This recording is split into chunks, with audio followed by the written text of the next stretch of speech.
మూర్తీభవించిన ధర్మస్వరూపమైన రామచంద్రమూర్తి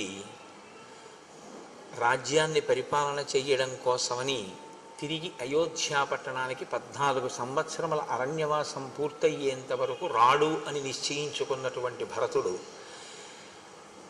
రాజ్యమును రాముని యందే న్యాసము చేసి రామచంద్రమూర్తి ప్రతినిధిగా రాజ్యం చెయ్యడానికి అంగీకరించి రామచంద్రమూర్తి యొక్క పాదుకలను వశిష్ఠ మహర్షి ప్రేరణ చెయ్యగా శిరసున దాల్చి అయోధ్యా పట్టణానికి వెళ్ళి నందిగ్రామాన్ని చేరి సింహాసనంలో పాదుకలుంచి రాజ్య పరిపాలనకి సంబంధించిన ప్రతి విషయాన్ని పాదుకలకు నివేదిస్తూ నేను పాదుకలకు కాదు నివేదిస్తున్నది రామచంద్రమూర్తికే నివేదించి ఆయన ఆజ్ఞ ప్రకారం పరిపాలన చేస్తున్నానేటటువంటి భావనతో భరతుడు రామరాజ్యాన్ని చేస్తున్నటువంటి సందర్భం దగ్గర నిన్నటి ఉపన్యాసాన్ని పూర్తి చేసి ఉన్నాం.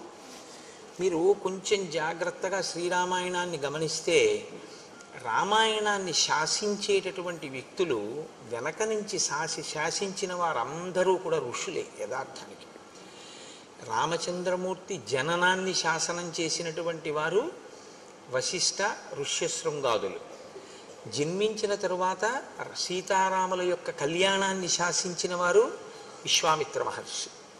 తదనంతరం రాముడు ఎక్కడ ఉండాలి అన్నది నిర్ణయం చేసినటువంటి వారు భరద్వాజ మహర్షి. అసలు భరతుణ్ణి అక్కడికి పంపించచ్చా, భరతుని యొక్క శీల వైభవం ఎటువంటిది అన్నది లోకానికి ప్రకాశింపచేసినటువంటి వారు భరద్వాజ మహర్షి. ఆయన కదలికలన్నీ కూడా ఋషులతోటి ముడిపడి ఉంటాయి.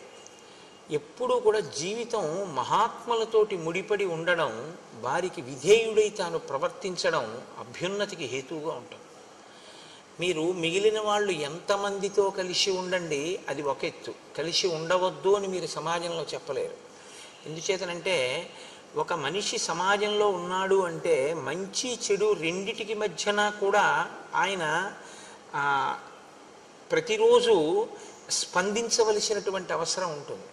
నేను కేవలం మంచి వాళ్ళతో ఉంటానన్నా కుదరదు, కేవలం చెడ్డవాళ్లతో ఉండడము కుదరదు.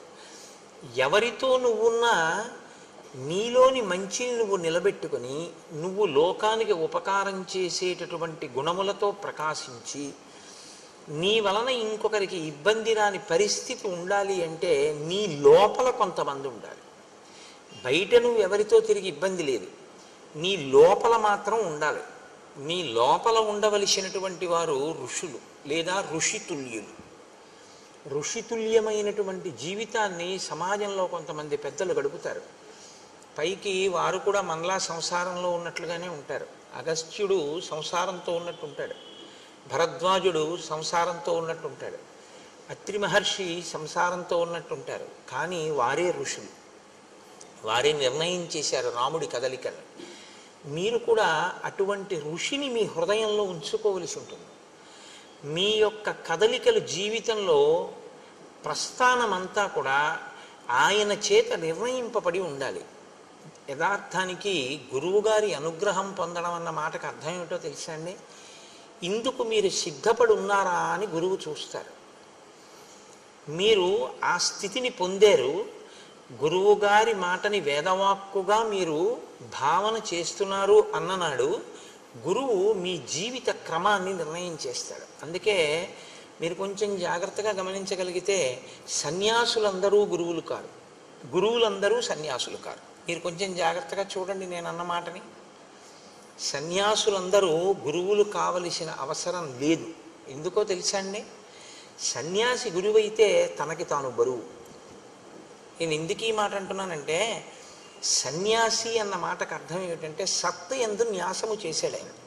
ఆయనకి ఇంకా తను చెయ్యవలసిన పని అన్నది ఆయనకేం లేదు. ఏమీ లేని వాడికి మళ్ళీ మీ గురించి యోగక్షేమాలు ఆయన విచారణ చేయడం మొదలెట్టాడు అనుకోండి, ఆయన మీ యోగక్షేమాలు విచారణ చేసి మీ అభ్యున్నతి గురించి ఆయన ప్రయత్నం చేయడం మొదలుపెట్టారు అనుకోండి, ఆయన మీకు ఆశీర్వచనాలు చేయడం, మీ ఇల్లు బాగుండాలని, మీ వ్యాపారాలు బాగుండాలని, మీ పిల్లల చదువులు బాగుండాలని, మీ పిల్లలకి పెళ్ళిళ్ళు అవ్వాలని ఆయన ఆశీర్వచనాలు చేస్తూ కూర్చున్నారనుకోండి, అప్పుడు ఆయన సన్యాసం ఏమైంది? కుదరదు. ఆయన లోకం వైపుకి కొంత దృష్టిని మరల్చవలసి వచ్చింది. అలా దృష్టి మరల్స్తే ఎంతవరకు మన అభ్యున్నతి కొరకు దృష్టి మరల్చారో అంతవరకు ఈశ్వరుడి వైపుకి తదేక దృష్టితో ఉండగలిగిన స్థితిని కోల్పోయాడా లేదా? కోల్పోయారు. అందుకే సన్యాసులు అందరూ గురువులు కావాలి అని శాస్త్రం చెప్పదు, కానీ కొంతమంది సన్యాసులు మాత్రం గురువులుగా ఉండాలి. ఎందుకు ఉండాలో తెలుసా? శంకరాచార్యులు వారు చేసిన నిర్ణయంలో ఉన్న అద్భుతం అది. ఎవరుండాలంటే గురువులుగా పీఠాధిపతులు గురువులుగా ఉండాలి.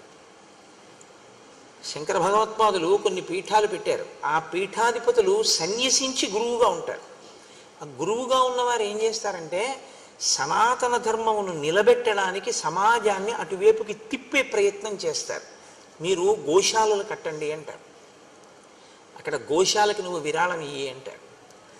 లేకపోతే ఫలానా చోట నువ్వు ఒక యజ్ఞం చెయ్యి అంటారు. చేశారు. మీకు కష్టం వచ్చింది ఎవరికి చెప్తారు? మరి ఆయనకైనా చెప్తారు. ఇప్పుడు మరి మీ అభ్యున్నతికైనా పాటుపడాలా వద్దా? ఆశీర్వచనం చేయాలా వద్దా? కాబట్టి సన్యాసి గురువుగా ఉండవలసిన ఆవశ్యకత ఎవరిదంటే ఒక్క పీఠాధిపతులదే. శంకర భగవత్పాదుల వంటి మహానుభావులు పెట్టినటువంటి పీఠాలకి ఆధిపత్యం వహించినటువంటి వారు సన్యాసమును గురుత్వమును రెండింటినీ రక్షించుకోగలిగినటువంటి దీక్షాదక్షులై ఉంటారు. అది మరింత కష్టమైనటువంటి ప్రక్రియ. తప్ప సన్యాసి అంటే గురువు అవ్వాలనేం లేదు, గురువు అంటే సన్యాసి అవ్వాలనేం లేదు. మీరు బాగా గుర్తుపెట్టుకోండి. ఒక గురువుగారు సమాజంలో సంసారంతో ఉన్నాడు అనుకోండి, ఆయన గురువుగారిగా ఉండడానికి అనర్హుడని మీరేం తీర్పు చెప్పకూడదు. ఆయన ఉండడానికి అర్హుడే. ఏం అగస్త్యుడు లేడా లోపాముద్రతో? అత్రి లేరా అనసూయమ్మతో? ఏం వాళ్ళ గురుత్వానికి ఏమైనా లోటు వచ్చిందని మీరు అనుకుంటున్నారా? అలా ఏం ఉండదు. వారు సంసారమునందు ఉండి ఋషిగా జీవిస్తారు. ఒక ఋషి జీవనం ఎలా ఉంటుందో ఆయన జీవనము అలాగే ఉంటుంది. ఇలా ఉండగలిగినటువంటి ప్రజ్ఞ ఉన్న మహాపురుషులు ఉన్నారే, వారు గురువులుగా ఉంటారు. రామచంద్రమూర్తిని మీరు కొంచెం జాగ్రత్తగా గమనిస్తే ఆయన జీవితాన్ని శాసనం చేసిన వాళ్ళందరూ కూడా ఈ ఋషులే. అసలు రామాయణంలో ఎక్కడెక్కడికి వెడితే ఏ ప్రయోజనం నెరవేరుతుందో, ఎవరు ఎందుకు ఎక్కడికి వెళ్ళాలో, రాముడికి ఏవి ఇవ్వాలో, సీతమ్మకి ఏవి ఇవ్వాలో, లక్ష్మణుడికి ఏవి ఇవ్వాలో, అవి ఎప్పుడు పనికొస్తాయో, ఏవి చెప్పాలో అన్ని ఋషులు నిర్ణయం చేసి కూర్చున్నారు. ఎప్పుడు అవసరమో అప్పుడు రాముని యందు ఆ అనుగ్రహాన్ని ప్రకాశింపజేశారు. అవసరమైంది యుద్ధకాండలో ఆదిత్య హృదయాన్ని వెళ్ళి ఉపదేశం చేశారు అగస్త్య మహర్షి. అవసరమైంది అగస్త్య మహర్షి ఆయనకి కావలసినటువంటి ఆయుధాలని ఇప్పించారు. అవసరమైంది భరద్వాజ మహర్షి చిత్రకూటంలో ఉండవలసిన అవసరాన్ని చెప్పారు. ఇలా మీరు కొంచెం జాగ్రత్తగా గమనిస్తే ఋషులతో రామునికి ఉండేటటువంటి అనుబంధం మీకు బాగా ద్యోతకమవుతుంది. నేను అందుకే మీతో తరచూ ప్రస్తావన చేస్తూ ఉంటాను. శ్రీరామాయణాన్ని జరిగిపోయిన కథ అని మీరు చూడకండి. రాముడు ఎవరితో అనుబంధం పెట్టుకుంటూ ఉంటాడు, ఎవరితో మాట్లాడుతుంటాడు. ఎవరు లేకపోతే రాముడు ఉండలేడు, ఎవరు లేకపోయినా రాముడు ఉండగలడు. మిమ్మల్ని చూడమని చెప్తా. మీరు చాలా జాగ్రత్తగా పరిశీలించాలి రామాయణాన్ని. దశరథుడు వెంటపడ్డాడు, నువ్వు లేకపోతే నేను ఉండలేనని. ఉన్నాడా అయోధ్యలో? నువ్వు లేకపోతే నేను ఉండలేనని కౌసల్య వెంటపడింది. ఉన్నాడా అయోధ్యలో? మరి ఎవరు లేకపోతే రాముడు నేను ఇక్కడ ఉండలేనని వెళ్ళిపోయే ఘట్టం ఏమైనా ఉంటుందా రామాయణంలో? ఎక్కడైనా వీళ్ళు లేరండి అందుకని నేను ఇక్కడ ఉండలేకపోతున్నానండి, నేను ఇక్కడి నుంచి వెళ్ళిపోతానండి అని రాముడు వెళ్ళిపోయినది ఏదైనా ఉందా? అలా వెళ్ళిపోతే రాముడు ఎప్పుడు, లక్ష్మణుడు రాముడిని ఎలా సేవిస్తాడో రాముడు కూడా ఎవరిని చూడకుండా ఉండలేడో వాళ్ళ దగ్గర ఉంటాడని గుర్తు.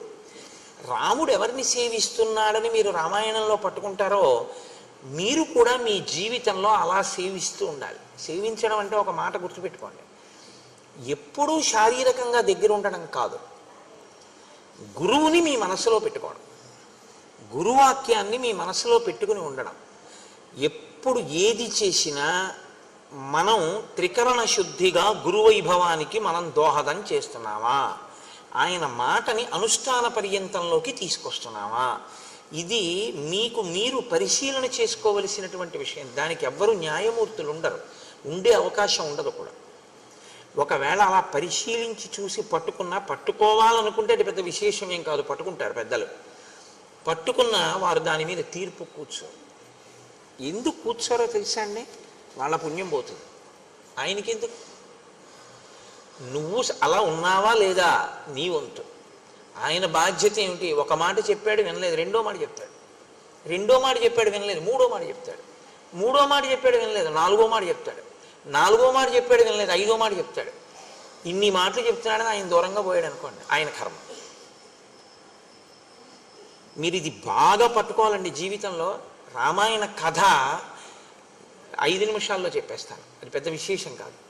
రామాయణాంతర్గతమై మన జీవిత అభ్యున్నతికి పనికొచ్చే విషయాన్ని పట్టుకోవడంలో మాత్రం ఏమరపాటు చెందకండి. మీరు ఈ భూమి మీద కాదు, ఎక్కడో సముద్ర మధ్యంలో ఉన్నా కూడా గురువుగారి మనసులో ఉన్నారనుకోండి, అది నిజమైన శిష్యుడని గుర్తు. ఆయన శిష్యుడు. ఎందుచేత అంటే గురువు గారిని మనసులో పెట్టుకుని ఉన్నాడు. ఆయనకి పక్కన ఉండక్కర్లేదు, గురువు గారు ఆయనలో ఉంటారంతే, ఎప్పుడూ ఉంటారు. ఆయన ఎప్పుడు అంతేవాసిత్వంతో ఉంటాడు. అది చాలా మహోన్నతమైన స్థితి. రాముడు ఆ స్థితిని పొందాడు. అలా పొందకుండా తిరగడం గురువుగారితో, జీవితం ఇంకొకలా ఉండకూడదు. అది దోషభూయిష్టం. దానివల్ల ఏమైనా ప్రయోజనం ఉంటుందని మీరు అనుకుంటారు, కానీ నేను మీకు ఒక సత్యం చెప్పవలసి వస్తే మీకు పాపమే సంక్రమిస్తుంది. ఎందుకో తెలుసా అండి? రుణపడిపోతారు మీరు గురువుగారికి. ఆయన చెప్తున్నది ఒకటి, ఆయన ధార్మిక దృష్టి ఒకటి, మీ అనుష్ఠానంలో అది లేదు.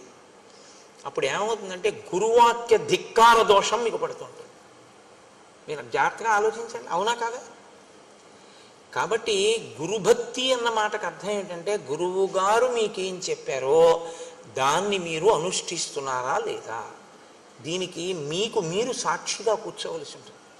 శ్రీరామాయణం ఇది ఒక అద్భుతమైనటువంటి స్థితిలోకి తిప్పుతుంది. అయోధ్యకాండలో చిట్ట చివర తిప్పినటువంటి మలుపు అనన్య సామాన్యమైన మలుపు.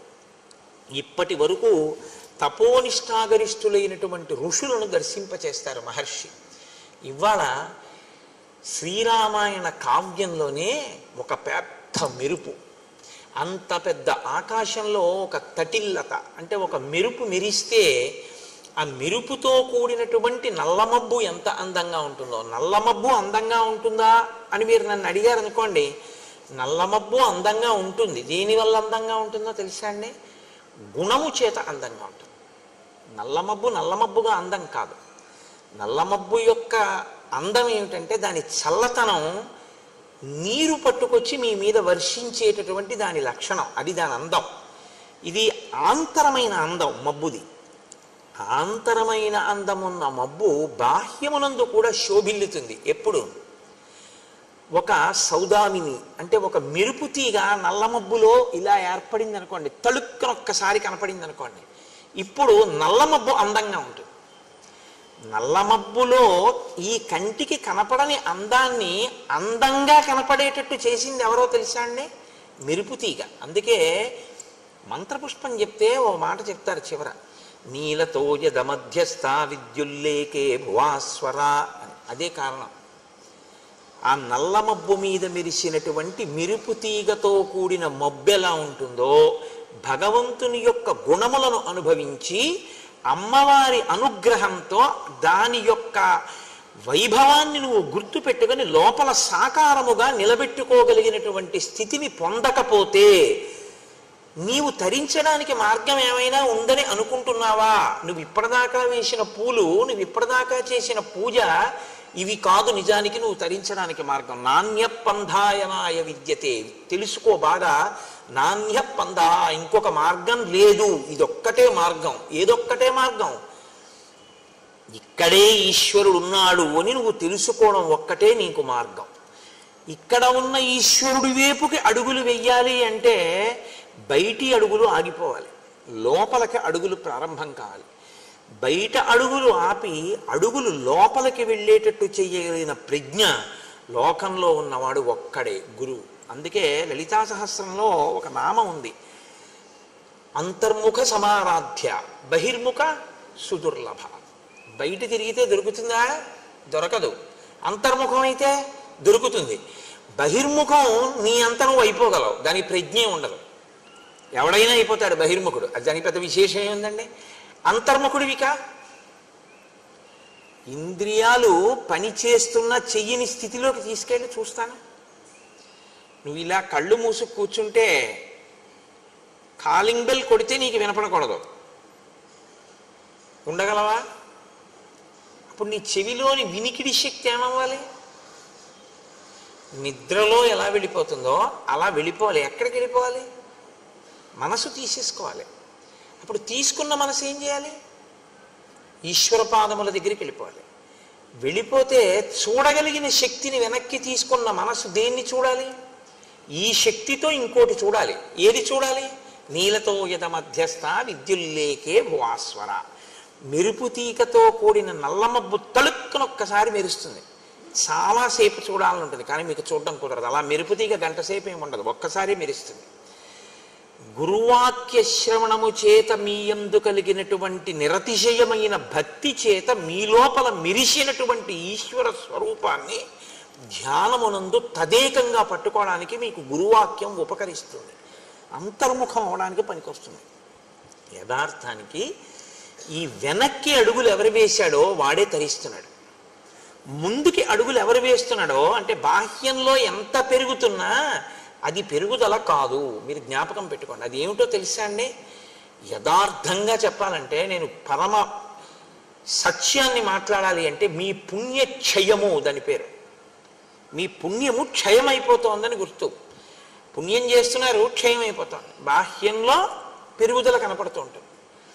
అది ఉపకరిస్తుందా అని మీరు నన్ను అడిగారనుకోండి, ఈ శరీరంతో ఉన్నంతకాలం పనికొస్తుంది.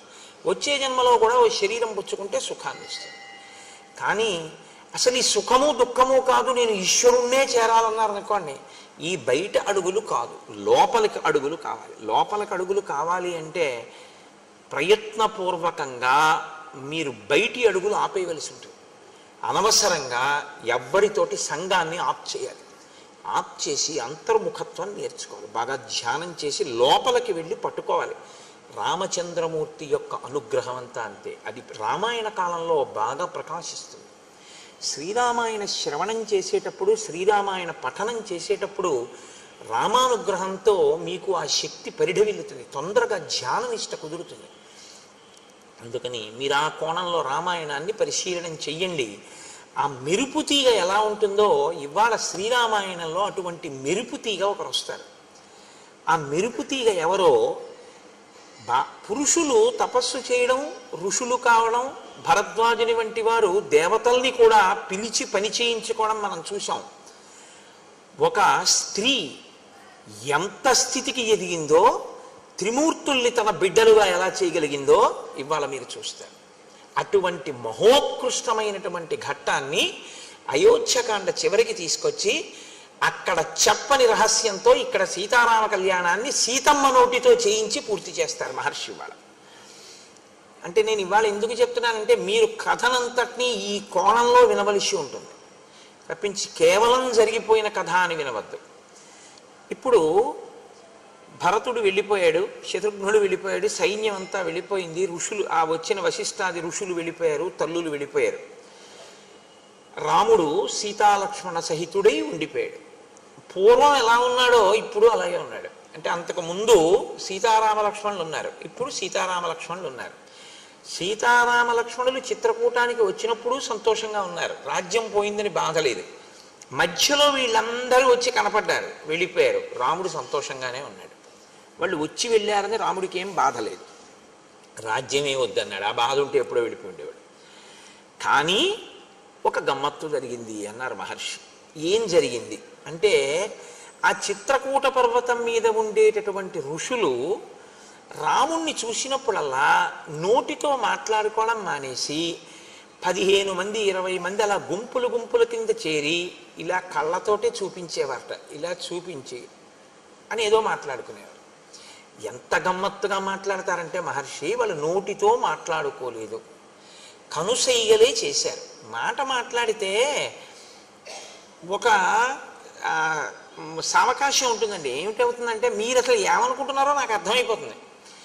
మీరు నాకు అర్థం కాకుండా, అర్థం ఎప్పుడవుతుందంటే రెండు కోణాల్లోనూ అనుమానం వస్తుంది.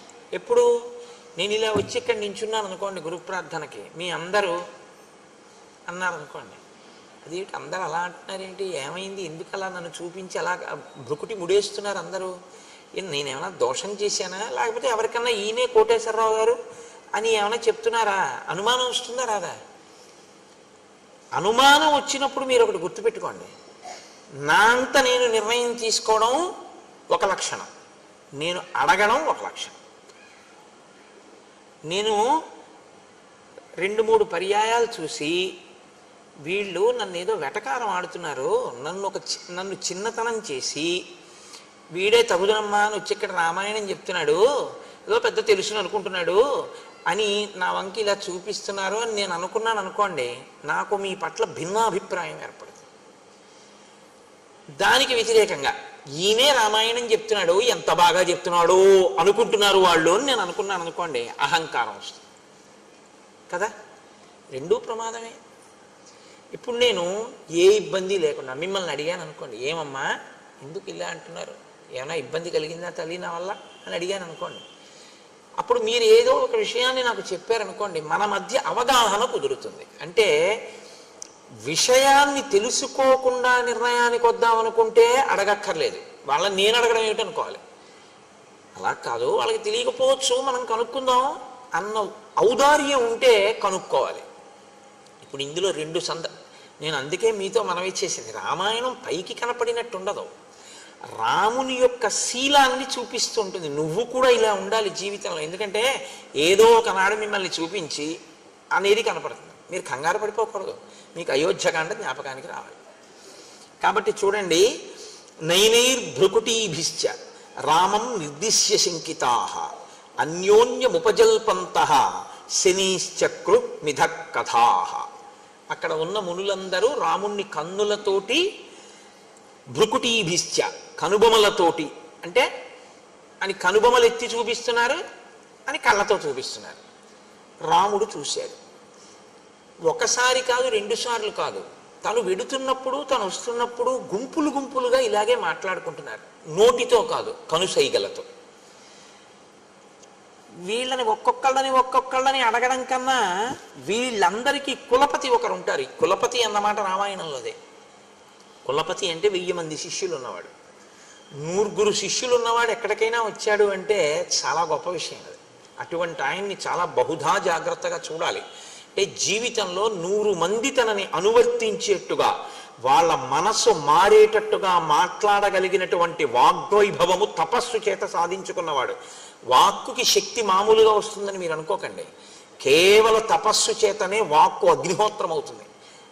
అటువంటి వారి మాటలే ఎదుటివారి హృదయం మీద పనిచేస్తాయి. కాబట్టి 100 శిష్యులు అనుగమిస్తే ఆయన ప్రత్యేకంగా ఆరాధింపబడతాడు, చాలా గొప్పవాడు అని నిర్ణయం. కులపతి అంటే 1000 మంది శిష్యులు ఉన్నారని గుర్తు. ఆ కులపతి దగ్గరికి వెళ్ళి నమస్కరించి రాముడు అడిగాడు, ఎందుకు ఈ మునులందరూ నన్ను చూసి కనుబొమలెత్తి మాట్లాడుతున్నారు, ఏమైనా కారణం ఉందా? తన వైపు నుంచి ముందు చెప్పాడు, ఇది రాముడి పెద్ద మనసు అంటే. నా భార్య నన్ను అనుగమించి వచ్చింది, ఏమీ తెలియదు, అమాయకురాలు. ఒకవేళ ఆమె వలన మీకు ఎవరికైనా ఏమైనా ఇబ్బంది కలిగిందా? నా తమ్ముడు ఇంకా చిన్నవాడు, నాతో పాటు వచ్చాడు, నా తమ్ముడు ఏమైనా తెలియక అపరాధం చేశాడా? ఒకవేళ అలా జరుగుంటే క్షమించండి, ఏమి జరిగిందో నన్ను చూసి మీరు ఎందుకు అలా అనుకుంటున్నారో నాకు ఒక్కసారి చెప్తారా అని అడిగాడు. ఇది ఎంత వినయం చూడండి. రాముణ్ణి అనుసరించిన వారి యొక్క నడవడి అలా ఉంటుంది. అంటే ఇంకా వినయానికి హద్దుండదు, ఆ వినయం అంత గొప్పగా ఉంటుంది పెద్దల దగ్గర ప్రవర్తించేటప్పుడు. ఆయన అన్నారు, ఏమీ లేదు నాయన, ధర్మాత్మురాలు సీతమ్మ వల్ల మాకు అపచారమా, అసలు ఆ మాట ఊహకే అందదు అన్నారు. లక్ష్మణస్వామి అటువంటి వాడు కాడు. మరి మేమెందుకు ఇలా అనుకుంటున్నామంటావా? నీకు చెప్తాను చూడు. రావణావరజ కశ్చిత్ ఖరో నామీహ రాక్షస ఉత్పాట్య తాపసాన్ సర్వాన్ జనస్థాన నికేతనాన్. రావణాసురుని యొక్క సోదరుని వరస కలిగినటువంటి ఖరుడనేటటువంటి రాక్షసుడు ఉన్నాడు. ఆయన ఇక్కడికి దగ్గరలోనే ఉన్నాడు. ఆయన తాపసులను వేధించడమే లక్షణంగా కలిగినటువంటి వాడు. దృష్టశ్చ జితకాశీచ నృశంస పురుషాదక అవలిప్తశ్చ పాపశ్చ త్వాంచ తాత నమృష్యతే. ఆయన దృష్టశ్చ, పొగరుబోతువాడు, చాలా విశేషమైన పొగరు. కాబట్టి యువతల వాళ్ళని లక్ష్య పెడదామని ఉండదు. పొగరు అనేటటువంటిది ఎలా ఉంటుందంటే దానికి ఒక ప్రయోజనం ఉండదు. మీరు గుర్తుపెట్టుకోండి, పొగరు అనేటటువంటిది ఏమిటో తెలుసా అండి? ప్రతి చిన్న విషయంలో తను గొప్పవాణ్ణి అనుకుని సంతోషపడిపోతుంటాడు. దానికి పొగరని పేరు. పొగరంటే నేను ఇంకా బాగా మీకు అర్థమయ్యేట్టు చెప్పాలంటే, కారు ఇలా తిరగాలి సందులోకి, అతను సైకిల్ అడ్డంగా పెట్టుకుని నించున్నాడు, కారు తిరుగుతోంది. ఏం చేయాలి? అతను సైకిల్ పక్కకి తీసేయాలి. నేను తీయడం ఏంటి? నేను ఎందుకు తీయాలి? ఎందుకు తీయాలి ఏంటి? తీయాలి, కారు తిరుగుతోంది కాబట్టి నువ్వు తీయాలి. లేకపోతే రెండు గుద్దుకుంటాయి కాబట్టి. కారు పెద్దది, సైకిల్ చిన్నది. కారు తిరగాలంటే సైకిల్ తీయాలి. ఇలా నువ్వు అనుకుంటే తీసేయచ్చు. నే తీయడం ఏమిటి అంటే దానికి ఏమన్నా అర్థం ఉందా? ఆ కారు ఎవరో, ఆ కారులో ఉన్నవాడు ఎవరో నీకేం తెలియదు, నువ్వెవరో ఆయనకి తెలియదు. వెళ్ళవలసింది కారు, తీయవలసింది సైకిల్. కారుని తీసేయడం కుదరదు, ఎందుకంటే అది పెద్దది, తిరుగుతోంది, తిరగాలి, దాని ధర్మం. నువ్వు నించున్నావు, పక్కకి పెడితే వెళ్ళడు. ఒకవేళ మీరు ఏమయ్యా అలా నించోపోతే కొంచెం పక్కకి తీయచ్చు కదా అన్నారు అనుకోండి, నువ్వు వెళ్ళొచ్చుగా అలా అంటాడు. దానికి పొగరని పేరు. అంటే మీరు ఇక మాట్లాడకూడదు, పోన్లేండి క్షమించండి అని. అలాంటి దాన్ని మీరు వాదించకూడదు అలాంటి వాళ్ళతో. ఎందుకో తెలుసా అండి, ఎప్పుడూ మానసికంగా తను గొప్పవాణ్ణి అనుకోవాలనేటటువంటి ప్రయత్నంతో ఉంటాడు. అది తనంత తాను మార్చుకోవాలి. రామాయణం నేర్పుతుంది మనకు. వాడు రాక్షసుడు, వాడికి బాధ పెట్టడమే. కాబట్టి ఇప్పుడు మీరు కారులోంచి దిగి కానీ అద్దం దింపి కానీ మీరు ఏమయ్యా పక్కకు పెట్టచ్చుగా సైకిలు అని మీరు అన్నారు అనుకోండి, వాడు ఏమంటాడంటే, ఏ అలా వెళ్ళలేవా, నువ్వంటున్నావేంటి అంటాడు. మాట పెరిగి దాని గురించి నేను ఎందుకు చెప్పడం. కాబట్టి అది పొగరు, అది ఉండకూడదు జీవితంలో. అది చాలా దోషభూయిష్టం అండి. అది దానికి అసలు అర్థమేమి ఉండదు. ఇంకా పరిచయం లేకుండా కూడా ఎంత పొగరుగా ఉంటారో నేను చెప్పలేను. చాలామందిని చూస్తూ ఉంటాం. అది దిద్దబడాలి. నేను అందుకే చెప్తూ ఉంటాను, రామాయణం పెద్దలతో పాటు పిల్లలు కూడా వినాలి. అవగుణములు పోతాయి, వాళ్ళు సంతోషంగా ఉంటారు, సమాజం సంతోషంగా ఉంటుంది. అంటే ముని ఎలా చెప్తున్నారో చూడండి. మునికి దోషం పట్టుకునే లక్షణం ఉండదు, కానీ అవతల వాడి గురించి ఒక నిష్పాక్షికమైన మాట. దృష్టశ్చ జితకాశీచ. వాడికి పని ఏమిటంటే పొగర ఎక్కడుందో అక్కడ నిష్కారణ యుద్ధాన్నది ఆహ్వానిస్తుంది. దానికి ఏం కారణం లేకుండా వాడు గొడవకు వస్తాడు. గొడవకొచ్చేది వాడు ఎందుకంటే ఎప్పుడు వాడు గెలవాలని. కాబట్టి మీరు ఏ మాట అంటే చిన్నబుచ్చుకుని మనకెందుకు వీడితో వెళ్ళిపోతారో అలా వాడు మెట్లు ఎక్కేస్తాడు. మీరు అలా ఎక్కలేరు కాబట్టి చిన్నబుచ్చుకుని వెళ్ళిపోతారు. అదే వాడి గెలుపు. ఎన్ని మాటలు గెలిచాడో అన్ని మాటలు ఉండకూడని రీతిలో ప్రవర్తిస్తూ ఉంటాడు. జితకాశీచ నృశంస. క్రూరుడు. క్రూరుడంటే అవతల వారి బాధ తనకి సంతోష హేతువుగా బతికేటటువంటి వాడు. పురుషాదక. మనుష్యుల్ని తింటూ ఉంటాడు, వాడికి అదొక లక్షణం. అవలిప్తశ్చ.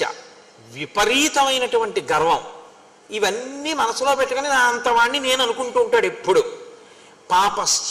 పాపశ్చ అంటే వాడు ఈశ్వరుడి వైపుకి అడుగులు వెయ్యకుండా వీడు చేసిన ఈ పనులే వాడికి ప్రతిబంధకంగా వస్తాయి.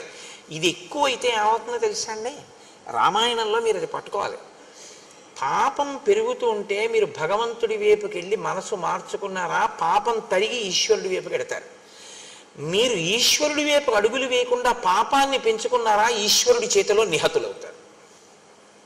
అప్పుడు ఏం చేయాలంటే ఈశ్వరుడికి ఇంకొక మార్గం ఉండదు, కాబట్టి పడగొట్టేస్తాడు ఆయన. వీడు మారట్లేదు, నేనేం చేయను, ఇంక ఉపాధి ఇచ్చినందుకు చేస్తున్నాడు ఈ అల్లరి, కాబట్టి ఉపాధి తీసేయాలి.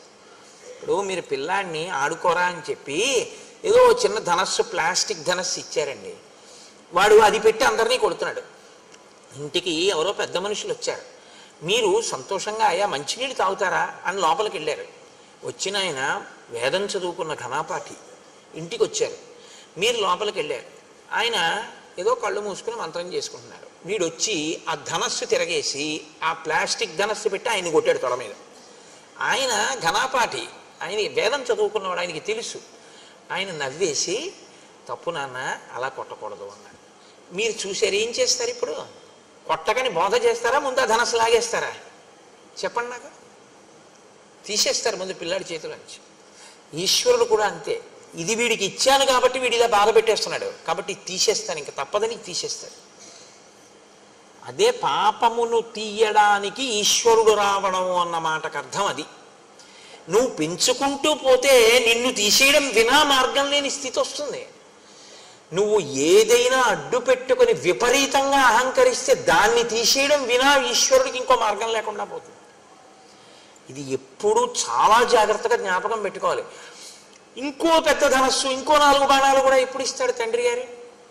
తాతగారండి ఇంటికి ఎవరో పెద్దలు వచ్చారు, బాణం అక్కడ పెట్టేసి ఆయన కాళ్ళకి దండం పెట్టాను తాతగారండి అన్నాడు అనుకోండి, మనవాడు ఏది అడిగినా కొనిస్తాడు తాతగారు. ఇంకో తుపాకీ కూడా బొమ్మ కూడా కొనిచ్చిస్తాడు. ఎందుకని? ఇంటికి గణపతి గారు వస్తే కొట్టడు, వాడు దండం పెడతాడు. వాడికి తెలుసు, యుక్తాయుక్త విచక్షణ తెలుసు. కాబట్టి ఎవరికి ఇస్తాడు ఈశ్వరుడు? ఎవడు ఈశ్వరుడు చెప్పినట్టు వాడతాడో విభూతిని వాడికి ఇస్తాడు. ఎవడు ఈశ్వరుడు ఇచ్చిన దాన్ని ఈశ్వరుడు చెప్పని దానికి వాడుతున్నాడో వాడికి ఆ విభూతి తీసేస్తాడు. దీన్ని మీరు గుర్తు పెట్టుకోవడమే పాపము అని పేరు. అది అవతల పెరుగుతుంది, పెరగడం అని పడిపోవడానికి. రాముడితో చెప్తున్నాడు ఈ విషయాలు. కాబట్టి కరుడు ఎవరి చేతిలో పడిపోతాడు? రాముడి చేతిలోనే పడిపోతాడు. తర్వాత అరణ్యకాండ వచ్చేస్తోంది రేపటి నుంచి, పడిపోతాడంతే. 14,000 మంది వచ్చినా ఒక్కడే పడగొట్టేస్తాడు. ఈశ్వరుడు ఒక్కడ చాలు పడగొట్టేయడానికి, ఎంతమందినైనా పడగొట్టేస్తాడు ఆయన.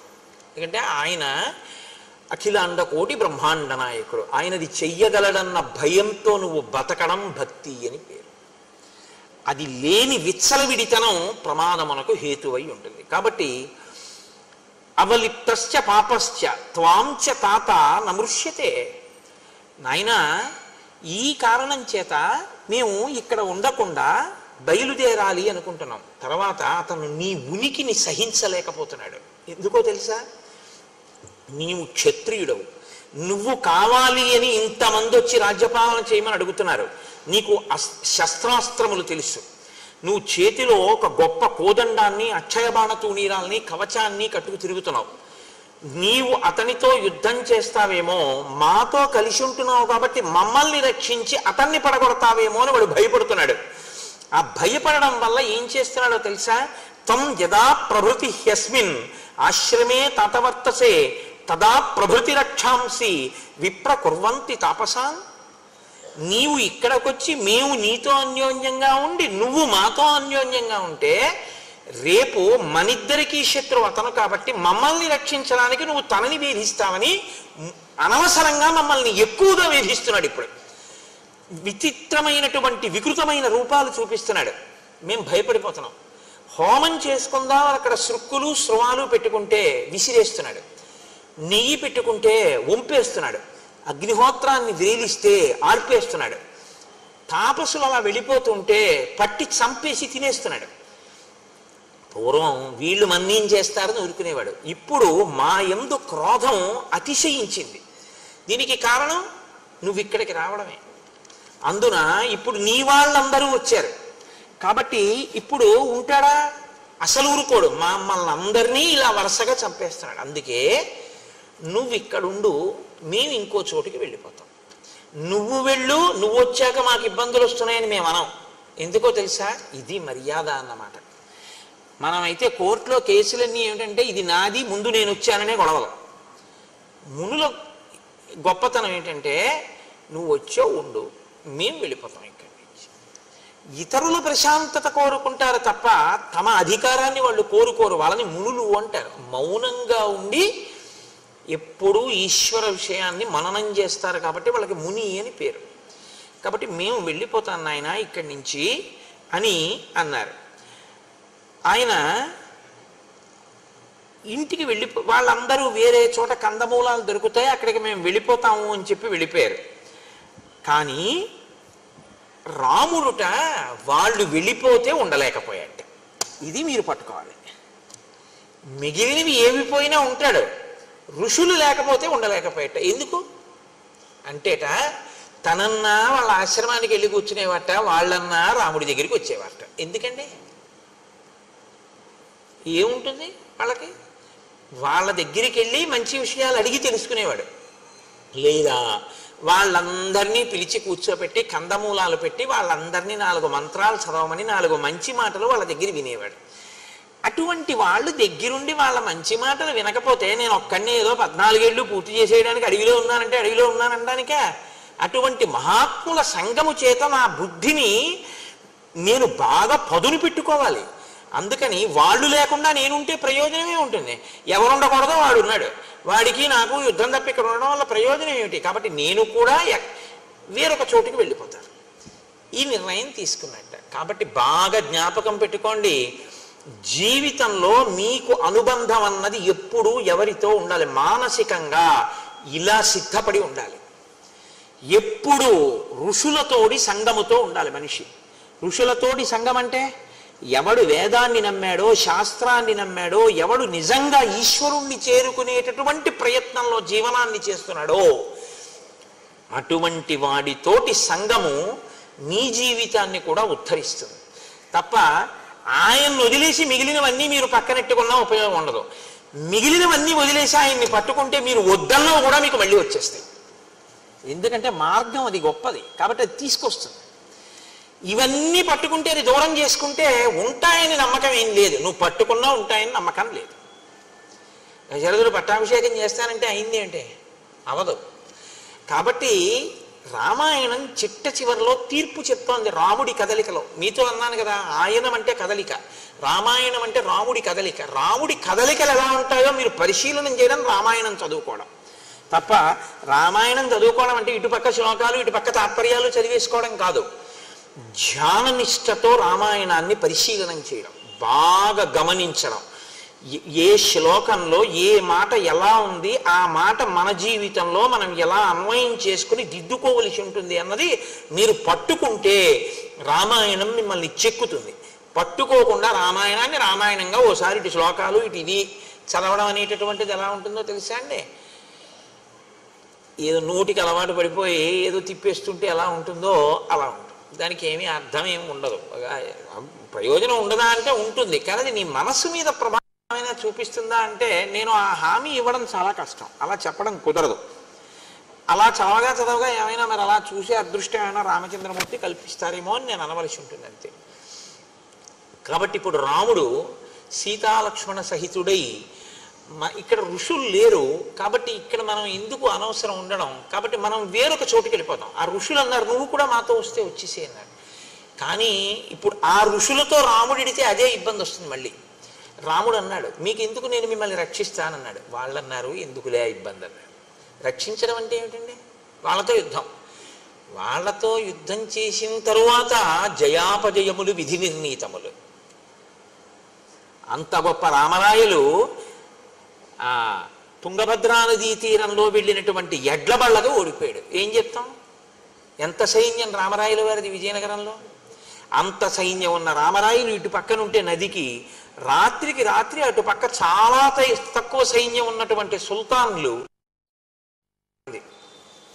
రామరాయల సైన్యం వెళ్ళిపోయింది.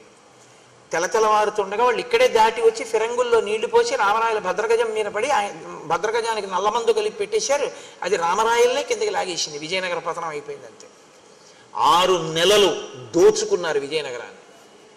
6 నెలలు పట్టింది దోచుకోవడానికి. అంటే అంత ఐశ్వర్యవంతమైన రాజ్యం. ఇప్పటికీ హంపి విజయనగరానికి వెళ్ళి బద్దలైపోయినటువంటి విగ్రహాల వంక చూస్తే ఒక్కొక్క విగ్రహం చెక్కడానికి గణపతి దేవాలయం ఉంటుంది, నరసింహమూర్తి దేవాలయం, కనుల నీరు చెమరుస్తుంది. ఎంత గొప్ప నిర్మాణం రాయి ఇవన్నీ అని. అంతంత అద్భుతమైనటువంటి నిర్మాణాలు. ఎవరికి తెలుసు యుద్ధంలో జయాపజయములు ఎటుంటాయో? జయాపజయములు విధి నిర్ణీతములు. కాబట్టి మనం ఇప్పుడు సరే అయితే నువ్వు యుద్ధం చేయవాడు చచ్చిపోతారు, మనం కలిసి ఉందామని మనకెందుకు? మనం సర్వభూత హితేరత, అన్ని భూతముల యొక్క ప్రేమ కోరుకున్నావు. నువ్వు మాతో వస్తావా? మా ప్రారంభం ఎలా ఉంటే అలా జరుగుతుంది. నువ్వు రావా? మేము బయలుదేరిపోతాం. నువ్వు ఇక్కడ ఉండడమా ఉండకపోవడమా నీ ఇష్టం. రాముడో ఉండలేడు, వాళ్ళు చెప్పినా వినలేదు. కానీ తనకి ఇప్పుడు మార్గం ఏమిటి? ఋషులున్న ఇంకొక ప్రదేశానికి వెళ్ళిపోవడం. కాబట్టి ఇప్పుడు ఆయన కూడా విడిచిపెట్టేశాడు పర్ణశాలని. ఆయన విడిచిపెట్టేశాడంటే మీరు ఒకటి గుర్తుపెట్టుకోండి, సీతమ్మ ఏమనాలండి? వాళ్ళు వెళ్ళిపోతే వెళ్ళిపోయారు, మనకెందుకంటే హాయిగా ఏదో చక్కగా మంచి తేనె దొరుకుతోంది, పళ్ళు దొరుకుతున్నాయి, సుఖంగా ఉంది, ఏదో అయిపోతుంది, పక్కనే భరద్వాజాశ్రమం ఉంది కొద్ది క్రూసుల దూరంలో, ఏదో అయిపోయింది అంతేగాని ఎందుకంటే ఇప్పుడు మళ్ళీ ఇక్కడి నుంచి ఇల్లు మారడం ఏం వద్దు అనాలి. ఆవిడ అలా అనలేదు. రాముణ్ణి అనుగమించింది. అనుగమించడం గొప్ప భర్తని. ఏ సేవకొచ్చాడో ఆ సేవకు అలాగే ఉంటాడు లక్ష్మణమూర్తి. రాముడు చెప్తాడు, వాళ్ళు వింటారు.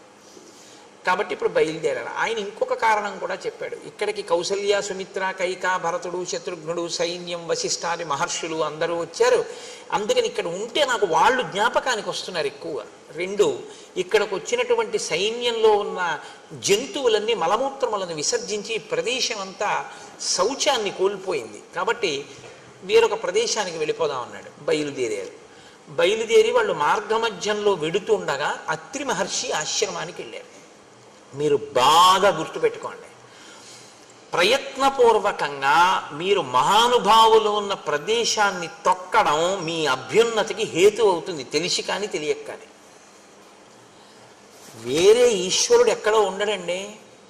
గుళ్ళో ఈశ్వరుడు ఉంటాడు అన్న మాట యథార్థమే, కానీ అసలు నిజంగా ఈశ్వరుడు ఎక్కడ ఉంటాడో తెలుసా? మీరు బాగా గుర్తుపెట్టుకోండి. ఇక్కడ నిరంతరము ప్రతి ఊపిరిలో ఆయన్ని ఆరాధిస్తున్నటువంటి వ్యక్తి ఎక్కడ కూర్చుంటాడో, ఎక్కడ నించుంటాడో, ఎక్కడ తిరుగుతాడో ఆయన వెంటనే తిరుగుతూ ఉంటాడు ఈశ్వరుడు ఎప్పుడు. రాముడు ఎక్కడ ఉంటాడని చెప్తారో తెలుసా అండి శాస్త్రంలో? రామచంద్రమూర్తిని నమ్ముకుని బతుకుతున్నవాడు ఎక్కడ ఉంటాడో రాముడు అక్కడే ఉంటాడు. పక్కనే ఉంటాడట ధనుర్ధరుడే. ఆయన కూర్చుంటే కూర్చుంటాడు, ఆయన నించుంటే నించుంటాడు, ఆయన ఎడుతుంటే పెడతాడు, ఆయన వస్తే వస్తాడు. ఆయన పడుకుంటే తను ఇలా కూర్చుంటాట గుమ్మం ముందు. ఎందుకంటే ఆయన నీకు ఇబ్బంది ఎవరైనా కల్పిస్తారేమో అని. రామచంద్రమూర్తి తనని నమ్మిన వాళ్ళని రక్షించడానికి గడప ముందుకొచ్చి కూర్చుని ఉంటాడు అని. అందుకే రాముణ్ణి నమ్ముకున్న రామభక్తులు ఎక్కడుంటారో అక్కడే సీతారామ లక్ష్మణులు, హనుమ కూడా ఉంటారు. మీరు బాగా జ్ఞాపకం పెట్టుకోండి, నేను మీకు సత్యం చెప్తున్నాను. ఇది తులసీదాస్ గారి జీవితంలో నిజమైందండి. తులసీదాస్ గారు రామదర్శనం అవ్వాలనుకుంటూ పడుకున్నారు. పడుకుంటే దొంగ వచ్చి కన్నం వేసి లోపలికి వెళ్ళి ఆచమన పాత్ర అవి ఏవో దొరికాయి. మూట కట్టుకుని బయటికి వద్దాం అనుకున్నాడు. తల బయట ఎట్టాడు. రామలక్ష్మణులు ఇద్దరు కోదండాలు అట్టుకుని నించున్నారు. నేను నమ్ముకున్నవాడి సొత్తు ఎత్తుకుపోతావా నువ్వని. ఆయన వాళ్ళు వెళ్ళిపోతారు కదా అని వెనక్కి వచ్చాడు. తెల్లవారే వరకు తల బయట ఎడుతున్నాడు, లోపల ఎడుతున్నాడు, తల బయట ఎడుతున్నాడు, లోపల ఎడుతున్నాడు. రామలక్ష్మణులు ఇద్దరు అలాగే ఉన్నారు కన్నం బయట. తులసీదాస్ గారి తెల్లవారింది, నిద్ర లేచి లోపలికి వచ్చారు. దొంగలు ఇద్దరు మూట కట్ట కూర్చున్నారు. మీరెవర్రా నాయన ఇలా కూర్చున్నారన్నారు ఆయన. ఏం లేదు, బుద్ధి గడ్డి దీని వచ్చానులే, ఏదో ఆచమన పాత్ర మూట కట్టాం అంటే మరి పట్టుకుపోయారా అన్నాడు ఆయన. మహాత్ములైన వారి లక్షణం అలా ఉంటుంది. వాళ్ళు పోతాయని ఏం వెంగట్టుకోరు. పోతే ఈశ్వరుడు తీసుకెళ్ళాడంటారు. ఎక్కడో ఇంకా అవసరం ఉందన్నమాట. స్వతంత్రంగా భావించాడు నా తండ్రి, వీడిదైతే ఏం అనుకోడు, మనం పట్టుకెళ్ళచ్చు అని చెప్పి నా వస్తువు మీ వస్తువే అంటారు చూడండి కొంతమంది. మీదిగా వాడుకోండి, అలా నాకు అస్తమానం చెప్పకండి, నేను తీసుకెళ్తానని అంటారు. అలా మా మోహన్ రావు గారు ఉన్నారు కాకినాడలో, ఆయన అంటుంటారు, అది మోహన్ రావు ఒకసారి కారు పంపించండి అనకండి. అలా అంటారేంటి? అది మీ కారే, మీ కారు నేను వాడుకుంటున్నాను, కారు పంపించండి, నేను శాసించండి, అంతేగాని మీ కారు అని అనకండి గురువుగారు అంటారు. అలా ఉంటారు కొంతమంది. అంటే వారి ప్రేమ అలా ఉంటుంది. అలా ఆ రాముడు తన వస్తువులా భావిస్తాడు. అందుకని ప్రేమ ఉంది కాబట్టి నా వస్తువుని పట్టుకుపోయాడు అనుకుంటారు వాళ్ళు. అందుకని ఆయన అన్నారు, ఇక్కడ కూర్చున్నారు ఎందుకు ఆయన, పట్టుకుపోయారా పోనీ ఆచమన పాత్ర అన్నారు. ఆ పాటి బుద్ధి లేక కాదు, మేము ఏదో ఇక్కడ ఏదో ఏసీ ఉందని కూర్చున్నాం అనుకున్నావేమో. బయటికి వెడితే ఎవరో ఇద్దరు ఉన్నారు. ఒక ఆయన నల్లగా మేఘంలా ఉన్నాడు, ఒక ఆయన ఎర్రగా ఉన్నాడు, కోదండాలు అట్టుకుని నించున్నారు. హడిలి లోపలికి వచ్చి కూర్చుంటున్నాం. బయటికి ఎడదామంటే ఎన్ని మాటలు ఎడితే అన్ని మాటలు ఇద్దరు మా వంటి ఇలా చూస్తున్నారు. అందరూ మళ్ళీ వెనక్కి వస్తున్నాం అన్నారు. ఆయన బయటికి వెళ్ళి చూశారు, ఎవ్వరు లేరు. అప్పుడు ఆయన ఏడిచారు తులసీదాస్ గారు. ఒక వెండి ఆచమన పాత్ర ఉన్నందుకు పోతుందేమో అని నిద్రపోకుండా, స్వామి నా పర్ణశాల ముందు కాపలా ఉన్నావా, మీరు ఎంత ధన్యులు రా, ఇన్ని మాటలు దర్శనం పొందారు, నాకు అవ్వలేదని ఏడిచారు. నేను అందుకే మీకు మనవి చేశాను, ఎవడు రాముణ్ణి నమ్మాడో వాడు ఉన్న చోట రాముడు ఉంటాడు తప్ప ఇంకొక చోట రాముడు ఉంటాడని మీరు అనుకోకండి. రామ భక్తులు ఎక్కడున్నారో అక్కడే సీతారాములు ఉంటారు. ఆయన రావడం కన్నా ముందు వాళ్ళు వస్తారు, మీరు గుర్తుపెట్టుకోండి. ఆయన వెళ్ళిన తరువాత బిక్కమొహాలు వేసుకుని వెళ్ళిపోయాడు, ఇక్కడ తిరిగేవాడు అని ఆయన వెంట వెళ్ళిపోతారట వాళ్ళు. అంత ప్రేమగా ఉంటారు వాళ్ళు. మీకు ఇది ప్రత్యేకించి రామావతారంలో మెండుగా కనపడుతుందండి. త్యాగరాజస్వామి వారి విషయంలో కనపడేది, రామదాస్ గారి విషయంలో కనపడలేదండి. భద్రాచలంలో గంజిగుంటలో పడిపోయినటువంటి పిల్లవాడి శవాన్ని ఉడికిపోయిందాన్ని తీసుకెళ్లి రాముడి దగ్గర పెట్టి నువ్వు ఇచ్చిన కొడుకు ఇవ్వాలనుకుంటే ఇయ్యి, లేకపోతే నీలో కలిపేసుకో. అంతరాలయంలో పెట్టి తలుపులేసి రామనామ భజన చేశాడు ఆయన. రఘురాముడు పిల్లవాడు పరిగెత్తుకుంటూ వచ్చి తండ్రి ఒళ్ళో పడుకున్నాడు. ఇవి ఇంతకన్నా ఏం నిజం కావాలి మీకు? ఈ మధ్యవాడే కదా రామదాస్ గారు. ఆయన వాడినటువంటి మంగళసూత్రంలో 3వ శతమానం కూడా మనం కళ్యాణంలో చూస్తున్నాంగా. ఉన్నాడు రాముడు, మీరు నన్ను నమ్మండి, రాముడు ఉన్నాడు, ఇప్పటికీ రాముడు తిరుగుతూనే ఉన్నాడు. మీరు నమ్మి ఉన్న చోట మీ వెంట రాముడు ఉన్నాడు. రాముడు లేకపోవడం లేదు. మీరు పడుకుంటే ఆయన మీ పడుకున్న చోట ఉన్న కుర్చీలో ఆయన కూర్చుని ఉంటాడు. మీరు తింటుంటే అప్పుడు ఆయన కూడా పక్కన ఒక విస్తరి వేసుకుని ఓ అరిటాకు పెట్టుకుని మీరు ఇంత అన్నం మహానైవేద్యం పెడితే అదే సమస్త షడ్రసోపేత భోజనంగా భావించి తిని సంతోషిస్తాడు. ఎక్కడ రాముణ్ణి నమ్మినవాడున్నాడో అక్కడే సీతారాములు కూడా ఉంటారు. అందుకే శాస్త్రంలో మాట ఉంది, రాముణ్ణి తెచ్చుకోవడానికి తేలిక మార్గం రామభక్తుణ్ణి తెచ్చుకోవడమే. తెలుసా అండి? రామభక్తుడు వస్తే సీతారాములు వస్తారు.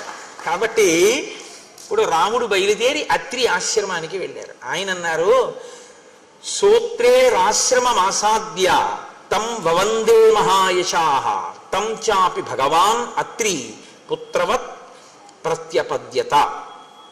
భగవాన్ అత్రి, ఆయన బ్రహ్మమానస పుత్రుడు. అత్రి మహర్షి అంటే సామాన్యమైనటువంటి వారు కాదు, మహానుభావుడు అత్రి. అటువంటి అత్రి మహర్షి మీకు నమస్కారం, మేము మీ ఆశ్రమానికి వచ్చాం అని సీతారామ లక్ష్మణులు సాక్షాత్తు విష్ణువు లక్ష్మి అని అత్రికి తెలుసు. కానీ నరుడిగా ఉన్నాడు కనుక ఋషులకు ఆయనే నమస్కారం ముందు చేస్తాడు అని భగవాన్ అత్రి అని ఆయనకి నమస్కారం చేస్తే తన పుత్రుల్ని ఎలా ప్రేమిస్తాడో అలా ప్రేమించాట. ఒక గురువుకి ఒక ఋషికి ఉండే లక్షణం అది. పిల్లలు తప్పు చేసినా ఎలా మన్నించగలడో తండ్రి, గురువు ఋషితుల్యుడు మన్నించి చేరతీస్తాడు. చేరతీశాడు కదా అని మీరు మీ నడవడి మార్చుకోకుండా మాత్రం ఉండకూడదు. కాబట్టి ఇప్పుడు అత్రి మహర్షి అనసూయమ్మని చూపించి ఆ సీతారామ లక్ష్మణులతో చెప్తున్నారు. ఇది మహోత్కృష్టమైన ఘట్టం అండి. నాకు శ్రీరామాయణంలో అత్యంత ప్రీతిపాత్రమైనటువంటి ఘట్టాల్లో నాకు ఇదొకటి. దశవర్షాణ్యనావృష్ట్యా దగ్ధే లోకే నిరంతరం యయా మూలఫలే సృష్టే జాహ్నవీచ ప్రవర్తిత. రామ, నా భార్య అనసూయమ్మ అనుంది. ఆ అనసూయమ్మ ఎటువంటిదో తెలుసా రామా? ఒక 10 సంవత్సరాల పాటు అనావృష్టి వచ్చింది, ప్రజలకి తినడానికి ఏమీ లేక చచ్చిపోతున్నారు. అప్పుడు నా భార్య ఎండిపోయిన గంగా నది ప్రవహించేటట్టు చేసింది తన తపశ్శక్తితో. నీటితో ప్రవహించేటట్టు చేసి ఎండిపోయినటువంటి నేలలోంచి కందమూలములు వచ్చేటట్టుగా, మొక్కలు ఆకుపచ్చతనంతో పెరిగి కాయలు పళ్ళు పండేటట్టుగా చేసింది. చేసి ఈ ప్రజలందరికీ అన్నం పెట్టింది నా భార్య. అంత గొప్ప తల్లి నా భార్య. కడుపున పుట్టిన వాళ్ళకి పెడతారు, ఈ ప్రాంతంలో ఉన్న వాళ్ళందరికీ 10 ఏళ్ళు పెట్టింది నా భార్య. అంతటి విశాలమైన మనసున్నది. లోకమంతటి చేత అమ్మా అని పిలిపించుకున్నటువంటి తల్లి. ఉగ్రేణ తపసాయుక్త నియమైశ్చాప్యలంకృత దశవర్ష సహస్రాణి యయా తప్తం మహత్తపః. దశవర్ష సహస్రాణి, ఆమె 10,000 సంవత్సరముల పాటు చాలా కఠినమైన నియమములతో తపస్సు చేసింది. ఒక స్త్రీ నా యొక్క అనుమతితో. మీరు బాగా జ్ఞాపకం పెట్టుకోండి, ఆడది నోము చేస్తుంది, ఆడది వ్రతం చేస్తుంది. కానీ ఆడది చేసే నోముకి, ఆడది చేసే వ్రతానికి సిద్ధిని దేవతలు ఎప్పుడు ఇస్తారో తెలుసా అండి? ముందు భర్త పాదాలకి నమస్కారం చేసి అనుమతి తీసుకుంటేనే. ఎందుకనంటే యోమే భర్త సమే గురువు. అది వదిలేసి ఆయనకి ఏం తెలియదండి, ఆయన వెర్రాడండి, ఆయన పిచ్చాడండి, ఆయన ఏం చేసుకోరండి, నేనే చేస్తుంటానండి, మా ఇంట్లో అన్న వాళ్ళ పూజలు ఈశ్వరుడు ఆదరించడు.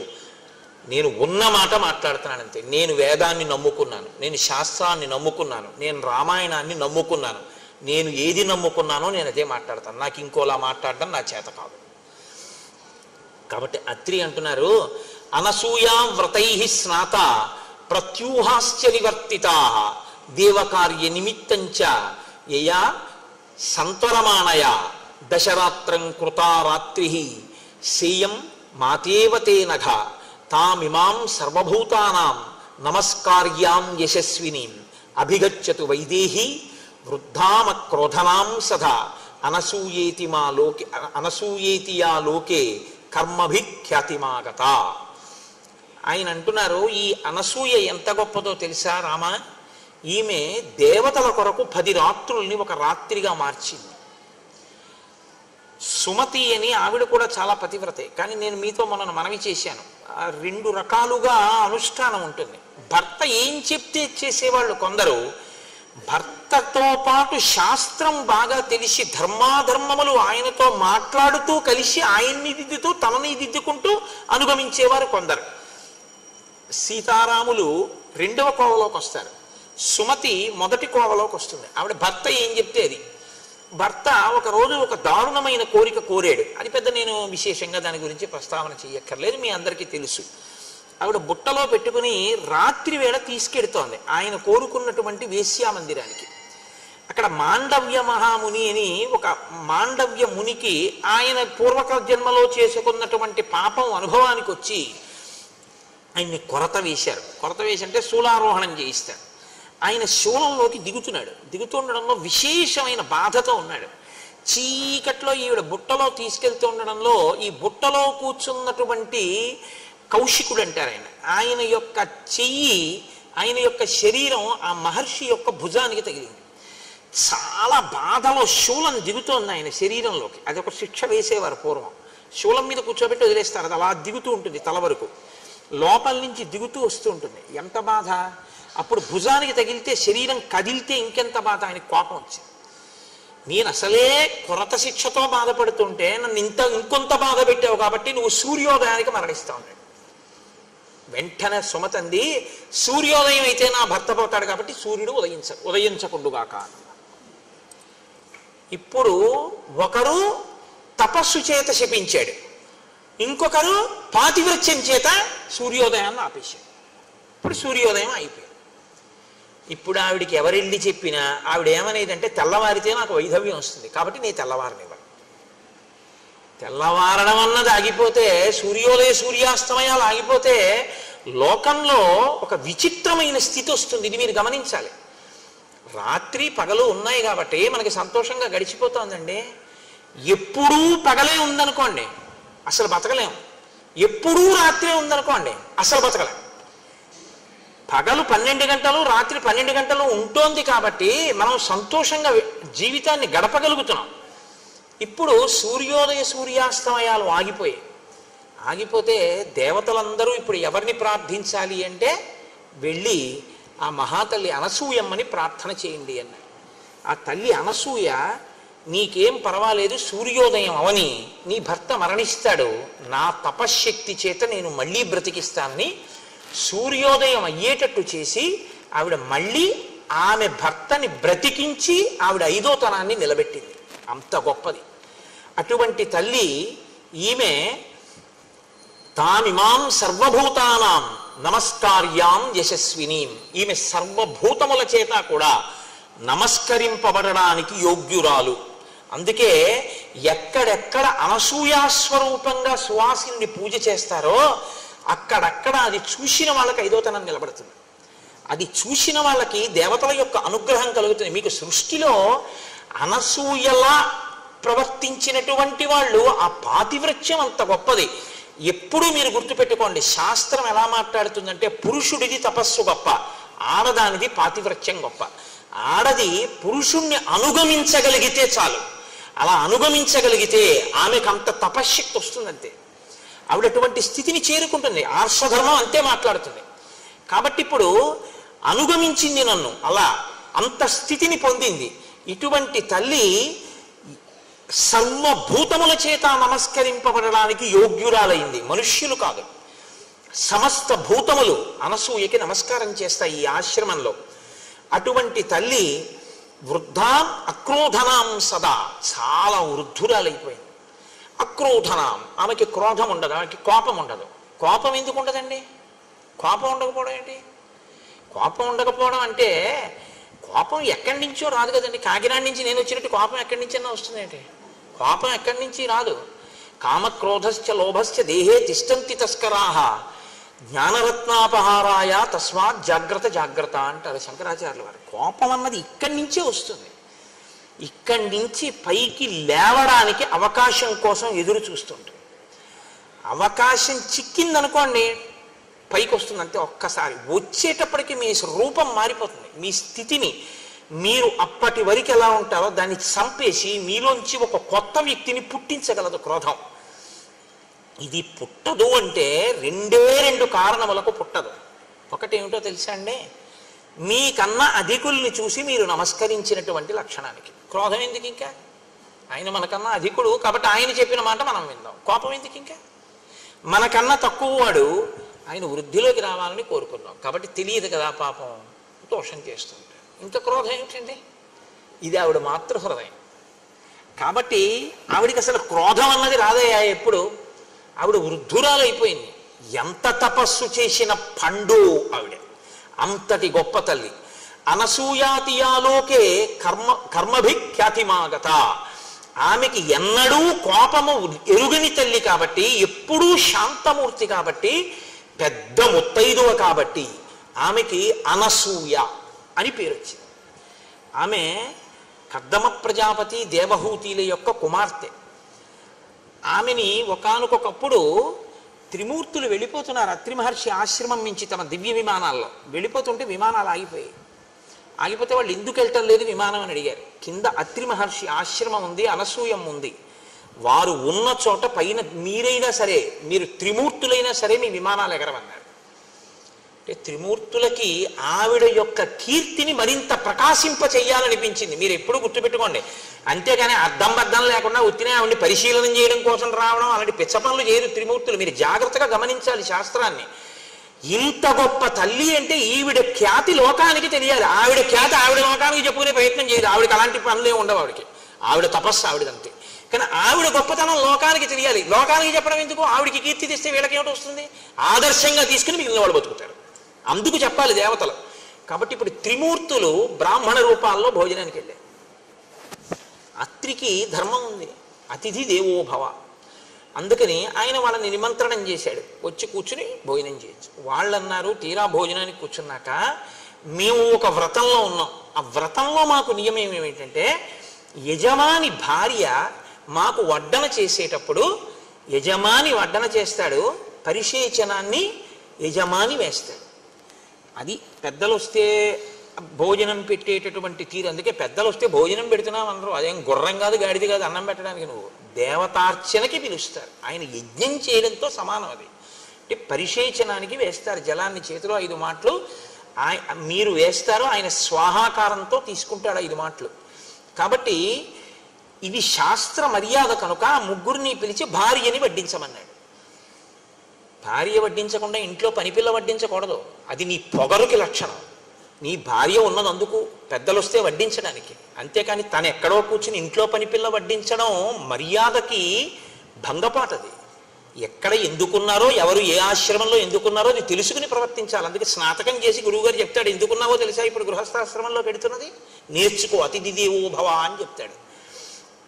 కనుక ఇప్పుడు అనసూయమ్మ వడ్డించాలి. వాళ్ళు అన్నారు మా వ్రతం ఏమిటంటే ఇవాళ మేము భోజనం చేసేటప్పుడు ఆ యజమాని భార్య మాకు నగ్నయ్యి వడ్డించాలి. అంటే ఒంటి మీద వస్త్రం లేకుండా వడ్డించాలి.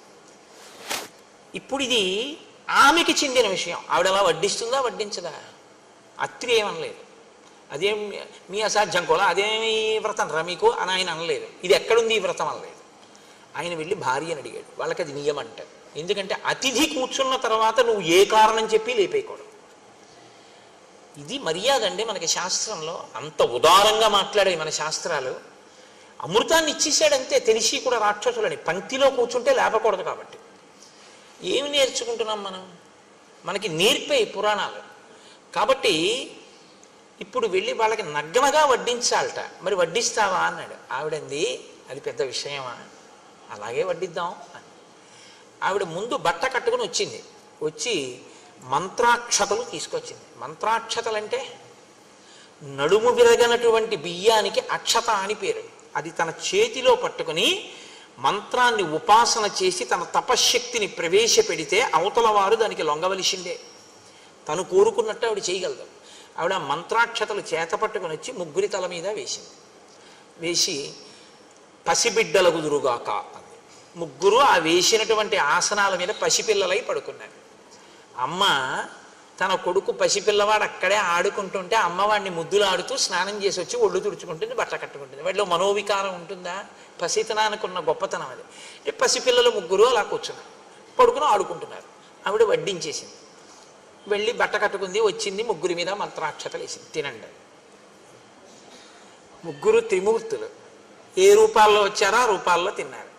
తినేసిన తర్వాత ఆవిడంది, పిల్లల విషయంలోగా తల్లి ఎలా ప్రవర్తిస్తుంది, అన్యుల విషయంలో కాంత అలా ప్రవర్తించదుగా, నగ్గనగా వచ్చి ఎవరి ముందు నిలబడదు.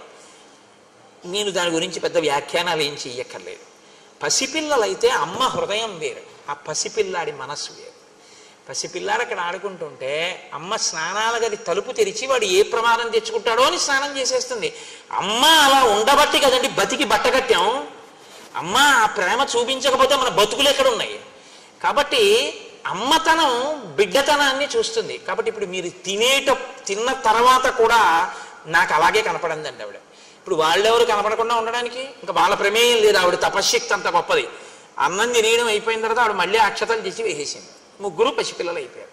3 ఉయ్యాళ్ళు కట్టి పడుకోబెట్టి ఊపింది. మీకు అలా వడ్డించాను కాబట్టి నేను తల్లిని, మీరు బిడ్డలు పడుకోండి ముగ్గురు అని. ముగ్గురు పడుకున్నారు అంతే.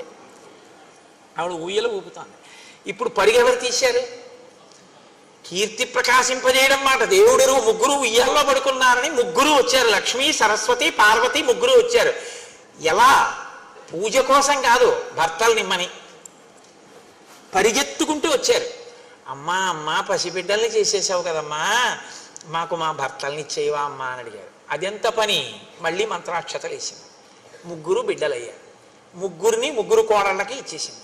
ఇప్పుడు ముగ్గురు కొడుకులయ్యారు. లలితాపరాభట్టారిక స్వరూపం శాస్త్రంలో ఏదో ఆ లలితాపరాభట్టారిక స్వరూప స్థాయికి చేరింది అనసూయమ్మ. ఇది ఆవిడ గొప్పతనం.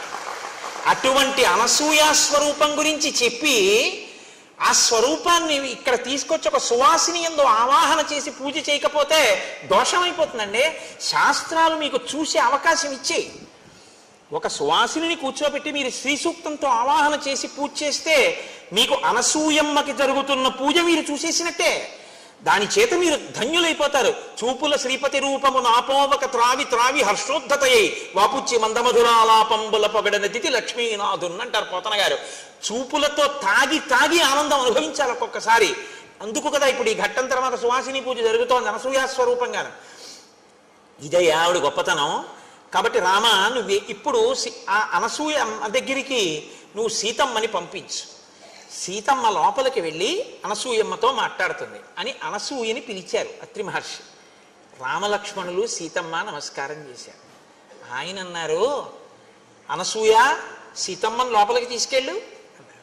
వాళ్ళిద్దరికీ తెలుసు ఏమివ్వాలో ఎందుకు ఇవ్వాలో, రామాయణాన్ని ఎలా తిప్పాలో ఋషులకి తెలుసు. కాబట్టి ఇప్పుడు అనసూయమ్మ సీతమ్మని తీసుకుని లోపలికి వెళుతోంది. వెడుతున్న అనసూయమ్మ ఎలా ఉందో మనకి నిజంగా వాల్మీకి, అందుకు కదండి ఋషి రుణం వచ్చింది. అనసూయమ్మ ఎలా ఉండేదండి అన్నారు అనుకోండి, ఆవిడ వృద్ధురాలు అని మహర్షి చెప్పారు. ఎలా ఉందో మనం చూడ్డానికి వీలుగా లైవ్ టెలికాస్ట్ అంటారే, శాబ్దికమైన ప్రత్యక్ష ప్రసారం చేస్తారు మహర్షి. ఆయన అంటారు, శిథిలాం ఫలితాం వృద్ధాం జరా పాండురమూర్ధజాం సతతం వేపమానాంగీం ప్రవాతే కదలీయథ. ఆవిడ శిథిలాం, శరీరం అంతా శిథిలమైపోయింది. ఫలితాం, ఆ తల్లి ఒళ్ళంతా ముడతలు పడిపోయింది. వృద్ధాం, వృద్ధురాలైపోయింది. జరాపాండురమూర్ధజాం, వృద్ధాప్యం చేత ఆవిడ తలంతా నెరిసిపోయి ముగ్గుముట్టయిపోయింది, పెద్దదైపోయింది, పెద్ద ముత్తైదువ. సతతం వేపమానాంగీం, ఆవిడ ఇలా వణికిపోతోంది చేతులవిని.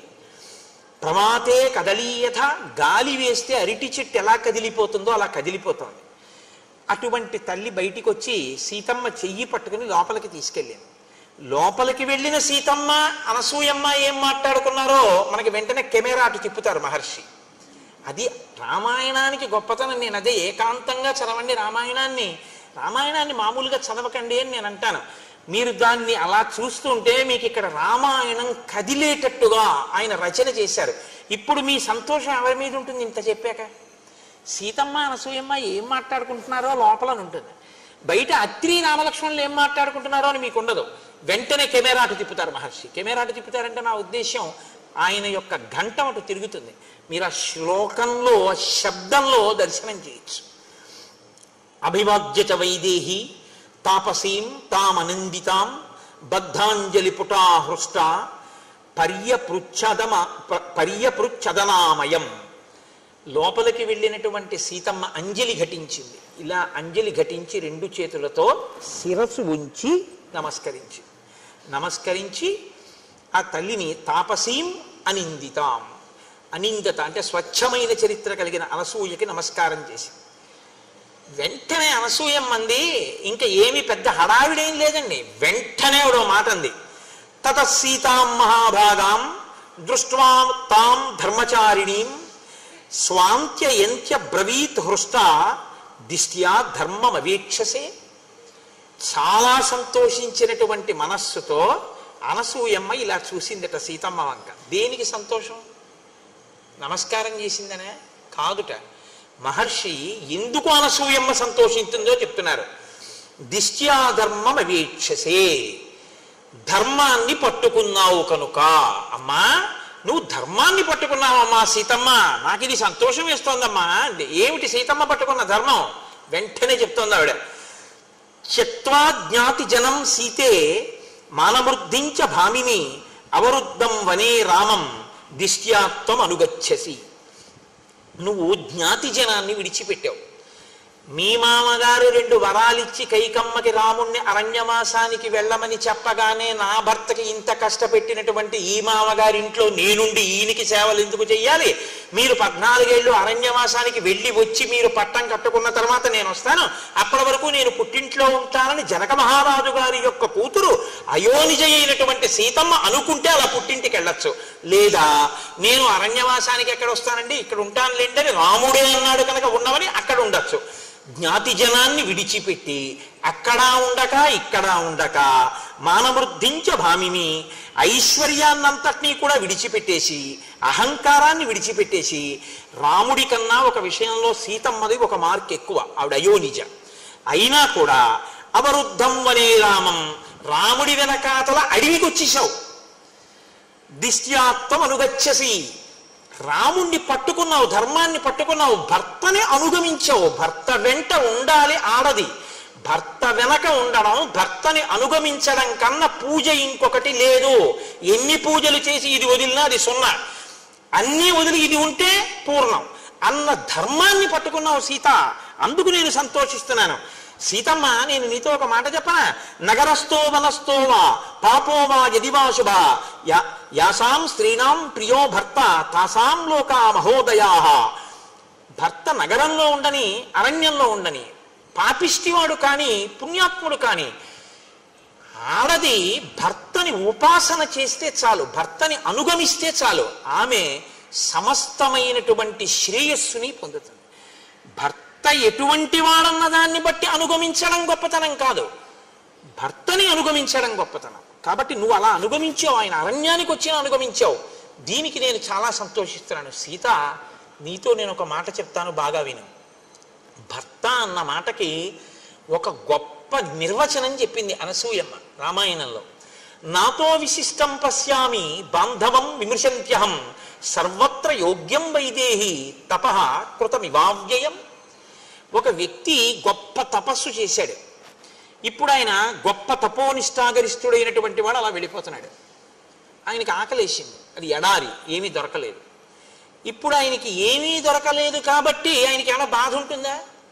ఆయన తన తపశ్శక్తి చేత ఆయన తలుచుకుంటే అక్కడికి నదిని తీసుకురాగలడు. ఆయన సాక్షాత్ అన్నపూర్ణమ్మని పిలిచి అన్నం వడ్డించుకుని తినగలడు. నిన్నను చూడలా భరద్వాజ మహర్షి తపశ్శక్తి ఏమిటో మీరు? తపశ్శక్తి తన నుంచి వేరుపడకుండా తనలోనే ఉండి తనని రక్షిస్తున్నట్టు భర్త అనేటటువంటి వాడు భార్యకి సిద్ధమైన తపస్సు లాంటి వాడు, అలా రక్షిస్తూ ఉంటాడు. ఎక్కడికి వెళ్ళు ఆయన యొక్క అని కీర్తి పొందుతుంటాం. కాబట్టమ్మా భర్త అంటే అంత గొప్పవాడమ్మా. నత్వేమవగచ్చంతి గుణదోషమసస్య కామ వ్యక్తవ్య హృదయ భర్తృనాథాశ్చరంత్యాహ. కొంతమంది ఈ లోకంలో కామమునకు లొంగినటువంటి వారై భర్త మీద తాము అధికారమును చెలాయించాలని, భర్తని తమ చెప్పు చేతల్లో పెట్టుకోవాలని, ఎప్పుడూ భర్త గురించినటువంటి విషయాలు తెలుసుకోవాలనేటటువంటి కుతూహలంతో ప్రవర్తిస్తూ తము యుక్తాయుక్త విచక్షణ మరిచిపోయి తామే ఏదో భర్తని చెప్పు చేతల్లో పెట్టుకుని నడిపించగలిగినటువంటి ప్రజ్ఞ ఉన్నవారమని ప్రవర్తిస్తూ ఉంటారు. అది చాలా నీడ్యమైనటువంటి పని. అలా ఉండకూడదమ్మా అని అనసూయమ్మ అంటూ, నువ్వు ఎప్పుడూ ఎలా ఉండాలని నేను ఆశీర్వచనం చేస్తున్నానో తెలుసా? తదేవమేనం త్వమనువ్రతా సతి పతివ్రతానాం సమయానువర్తిని భవస్వభర్తు సహధర్మచారిణి యశశ్చ ధర్మంచ తతస్సమాప్స్యసి. నీకు ఎన్నడూ కూడా రామునే అనుగమించేటటువంటి లక్షణము ప్రకాశించి ఉండుగాక. ఎన్నడూ నీవు పతివ్రతవై ఉందువు కాక. నీవు ఎప్పుడూ సహధర్మచారిణివై ఉందువు కాక. దాని వలన నీకు లోకంలో విశేషమైనటువంటి ధర్మావలంబకురాలవన్న కీర్తి ప్రకాశించుగాక. లోకంలో దాంపత్యము అంటే ఇంక ఎవ్వరినీ చెప్పరు. వరుణ్ణి నారాయణుడిగా తీసుకొచ్చిన దాంపత్యం అంటే మాత్రం ఎలా బతకండి అని చెప్తారంటే సీతారాములే, సీతారాముల్లా బతకండి అంటారు. అంటే అంతగా ఒకరినొకరు అనుగమించిన వారై, ఒకరి మనసులో ఒకరుండి, ఆమెకు ఆయనకు అభేదమై ఇద్దరుగా తిరుగుతున్న ఒక్కరై బతకినటువంటి స్థితికి సీతారాముల దాంపత్యం పరాకాష్ఠగా ప్రతీకగా నిలబడుతుంది. కాబట్టి అనసూయమ్మ ఈ మాట చెప్పి సంతోషిస్తే సీతమ్మంది, అమ్మా నైతదాశ్చర్యమార్యాయ యన్మాం తమభిభాషసే విదితుం తుం మహాప్యేతత్ మమాప్యేతత్ యథా నార్యాః పతిర్గురుః. తల్లి, నీవు ఇంత మహాపతివ్రతవి కాబట్టి ఇటువంటి మాటలు చెప్పడం ఆశ్చర్యం లేదమ్మా. కానీ అమ్మా, నాకు కూడా ఈ విషయంలో మంచి పూనిక ఉంది. యథా నార్యాః పతిర్గురుః. పతి అనేటటువంటి వాణ్ణి ఎప్పుడూ ఆడది అనుగమించాలి అనేటటువంటి విషయంలో నేను పూనిక ఉన్నదానను. అమ్మ, లోకంలో గుణములు లేనటువంటి వాణ్ణి కూడా అనుగమించేటటువంటి వాళ్ళు ఉన్నారు పతివ్రతలై. తన కళ్ళెదుట వేరొక భార్యతో క్రీడిస్తున్నటువంటి వాణ్ణి కూడా క్షమించగలిగినటువంటి భార్యలు ఉన్నారు. లేదా మీకు రామాయణంలో ఏదైనా మండోదరి కనపడదా? మండోదరి పతివ్రత కాదా? మహాపతివ్రత. అమ్మ, వాళ్ళు గొప్ప తప్ప నేను రాముణ్ణి అనుగమించడం పెద్ద గొప్పతనమే ఉందమ్మా. రాముడు ఎటువంటి వాడో తెలుసా? కిం పునర్యో గుణశ్లాఘ్య సానుక్రోశో జితేంద్రియ స్థిరానురాగో ధర్మాత్మ మాతృవత్ పితృవత్ ప్రియ. అమ్మా, ఎన్ని గుణములు ఉన్నాయమ్మా మహానుభావుడికి! ఇంద్రియములను జయించినటువంటి వాడమ్మా, దయాళువమ్మా, స్థిరమైన అనురాగం ఉన్నవాడమ్మా. కొన్నాళ్ళు ఈ భార్య యందు అనురాగంతో ఉండి రేపు పొద్దున్న ఇంకో భార్యని స్వీకరించేటటువంటి లక్షణం ఉన్నవాడు కాదమ్మా ఆయన. స్థిరమైన అనురాగం ఉన్నవాడమ్మా. మాతృవత్ పితృవత్ ప్రియ. ఆయన తల్లి తండ్రి యందు ప్రేమ ఎలా ఉంటుందో నాకు రాముని యందు ప్రీతి అలా ఉంది, ప్రేమ అలా ఉంది. మీరు బాగా జ్ఞాపకం పెట్టుకోండి ఈ మాటలకు అర్థం. ఇవాళ ద మోస్ట్ డిస్టార్టెడ్ వర్డ్ ప్రేమ అంటే, నేను ఆంగ్ల భాష ఉపయోగించానని మన్నించండి, అంతగా ఏ పదము కూడా లోకంలో తప్పుగా వాడబడనటువంటి మాట ఏదైనా ఉంటే ప్రేమ అన్న మాటే. ప్రేమ అన్న మాటని ఎవరి ఇష్టం వచ్చినట్టు వాళ్ళు వాడేస్తున్నారు. కామము అన్న మాటని చెప్పవలసిన చోటది చెప్పకుండా ప్రేమ అన్న మాటతో దాన్ని పూర్ణ చేస్తున్నారు. మీరు మాటని కానీ ఒక చోట చెప్పవలసిన దాన్ని ఇంకొక మాట పెట్టేస్తే జీవితాలు పడిపోతాయి. తెలుసా అండి? ఎందుకో తెలుసా? ప్రేమ అన్న మాటకు అర్థం ఏంటంటే, ప్రతిఫలాన్ని అపేక్షించకుండా అవతలి వ్యక్తి యొక్క అభ్యున్నతిని చిట్ట చివరి శ్వాస వరకు కోరుతూ వారి అభ్యున్నత కొరకు తన జీవితాన్ని కూడా పరిత్యజించగలిగినటువంటి స్థితి ఉన్నటువంటి వ్యక్తికి ప్రేమ కలిగిన వాడు అని పిలుస్తారు. ఇది ఎవరికి చెల్లుతుందంటే తల్లికి, తండ్రికి, గురువుకి, భర్తకి, వీళ్ళకి చెందుతుంది. ఎందుకనంటే ఒక తల్లి బిడ్డను ఎందుకు ప్రేమిస్తుంది? కడుపులో ఎందుకు పెట్టుకుంది? వైకుంఠం క్యూ కాంప్లెక్స్లో వెళ్ళిపోతున్నటువంటి చంటి పిల్లవాడు ఏడిస్తే, నిన్నగాక మొన్న పెళ్ళైనటువంటి యవ్వనంలో ఉన్న తల్లి పిల్లవాడు ఏడిస్తే ఏడిచాడు కానీ ఇంతమంది మగవాళ్ళ మధ్యలో నేను నా స్తన్యం ఇవ్వను అనకుండా, వాడు ప్రాణం ఎక్కడ పోతుందో అని అంతమంది మగవాళ్ళు ఉన్నారని కూడా చూడకుండా స్తన్యం ఇచ్చి పిల్లాడిని ఎందుకు పోషిస్తోంది? పిల్లవాడి మలమూత్రాలు ఎందుకు ఎత్తుతోంది? తన నెత్తుటిని పాలగా మార్చి పిల్లవాడికి ఎందుకు పడుతోంది? వాడు ఏడిస్తే వాడి చెవిలో చీమ దూరిందని ఏ భాష చేత తెలుసుకుంటోంది? ఇది అమ్మతనం. ఈ అమ్మతనం ఉందే, ఈ అమ్మతనమే లోకంలో మొట్టమొదటి దైవస్వరూపంగా గుర్తింపబడి గౌరవింపబడింది. ఈ అమ్మ ప్రాణం పోయేటప్పుడు ఆఖరణ కూడా ఆ కొడుకును ఒకసారి చూసి చచ్చిపోవాలనుకుంటుంది. నా కొడుకు ఒళ్ళో తలపెట్టుకు చచ్చిపోవాలనుకుంటుంది. కట్టుకున్నవాడున్నా వాడు కొరివి పెడితే బాగుండనుకుంటుంది. వాడు వైద్యం చేయించకపోయినా, ఎందుకమ్మా వాడు అన్నం పెట్టాడా వైద్యం చేయించాడా, ఆ పిల్లవాడు నాశనం అయిపోతాడమ్మా అన్నారనుకోండి ఎవరైనా, వద్దమ్మా అంత మాట అనకండమ్మా, వాడలా 10 కాలాలు బతకనివ్వండి, అంతేకాని నాకు అన్నం పెట్టకపోతే ఏమిటి, పెద్దదాన్ని అయిపోయిన ఎన్నాళ్ళు ఉంటాను, ఇవాళ ఉంటాను, రేపు పోతాను, వృద్ధిలోకి రావలసిన వాడు వాడంటూ. ఇది అమ్మ అంటుంది. నాన్నగారు అంటారు, గురువు గారు అంటారు. దీనికి ప్రేమ అని పేరు. అంతేకాని ఓ తల్లి తండ్రి కష్టపడి తన కడుపున ఒక అందమైన పిల్ల పుట్టింది, దాన్ని కన్యాదానం చేసి దాని జీవితాన్ని అభ్యున్నతిలోకి తీసుకొద్దామని నిరంతరం కలలు వాళ్ళు కంటే, నీ సొత్తులా నువ్వు ఎక్కడో ఆ పిల్లని చూసి అయితే నాది కావాలి లేకపోతే ఎవరికో కాకూడదని నువ్వు ఆమె మీద యాసిడి పోసి ప్రేమ అని పిలవడం నీ కామానికి పరాకాష్ట తప్ప ప్రేమ ఎలా అయింది? ప్రేమ అన్న మాట వక్రంగా వాడకూడని రీతిలో వాడబడుతోంది. వాడి పాడు చేస్తున్నారు. ఇవాళ పిల్లలది కాదు తప్పు, పెద్దలదే తప్పు. ఇవ్వకూడని మాట మీరు అందించేశారు పిల్లలకి. వాడు ఆ మాట వాడుతున్నాడు. నేను కామించానని చెప్పండి వాడిని. మరి చెప్పలేడు, సిగ్గుపడతాడు. కామించడం అంటే ఏమిటో తెలుసా అండి? కోరడం, నాకే దక్కాలని అడగడం, దక్కకపోతే వ్యగ్రత కలగడం, దానికి కామం అని పేరు. అందుకే కామం పక్కన చెల్లెలు క్రోధం ఉంటుంది. ఎప్పుడు తీరితే తృప్తి, తీరకపోతే కోపం, రెండు ఉంటాయి. ప్రేమ అలా కాదు. వాడు చూశాడు సంతోషం, చూడలేదు సంతోషం, రెండిటికీ ఆశీర్వచనమే. ప్రేమని పట్టుకెళ్ళి కామం దగ్గర ప్రేమ వాడతావా? నువ్వు వాడి ఎన్ని లక్షల కుటుంబాల్లో అగ్నిహోత్రం పోసేసావు. నేను అందుకే మనవి చేస్తున్నాను, రచయితలు తమ బాధ్యతలు గుర్తించవలసి ఉంటుంది. చేతికి కలం ఉందని ఇష్టం వచ్చినట్టు పదాలు వాడి యువతరాన్ని పాడు చేసే అధికారం ఎవరికి లేదు. నేను ఈ మాట అంటే నాకు ఒక సినీ రచయిత ఫోన్ చేశాడు ఒకప్పుడు. కోటేశ్వరారు మీరు అన్న మాటలు నా హృదయాన్ని తాకి, నేను కొన్ని చాట్ల రాశాను, నన్ను మీరు క్షమించండి అన్నాడు. నేను ఎంత సంతోషించానో నిజంగా.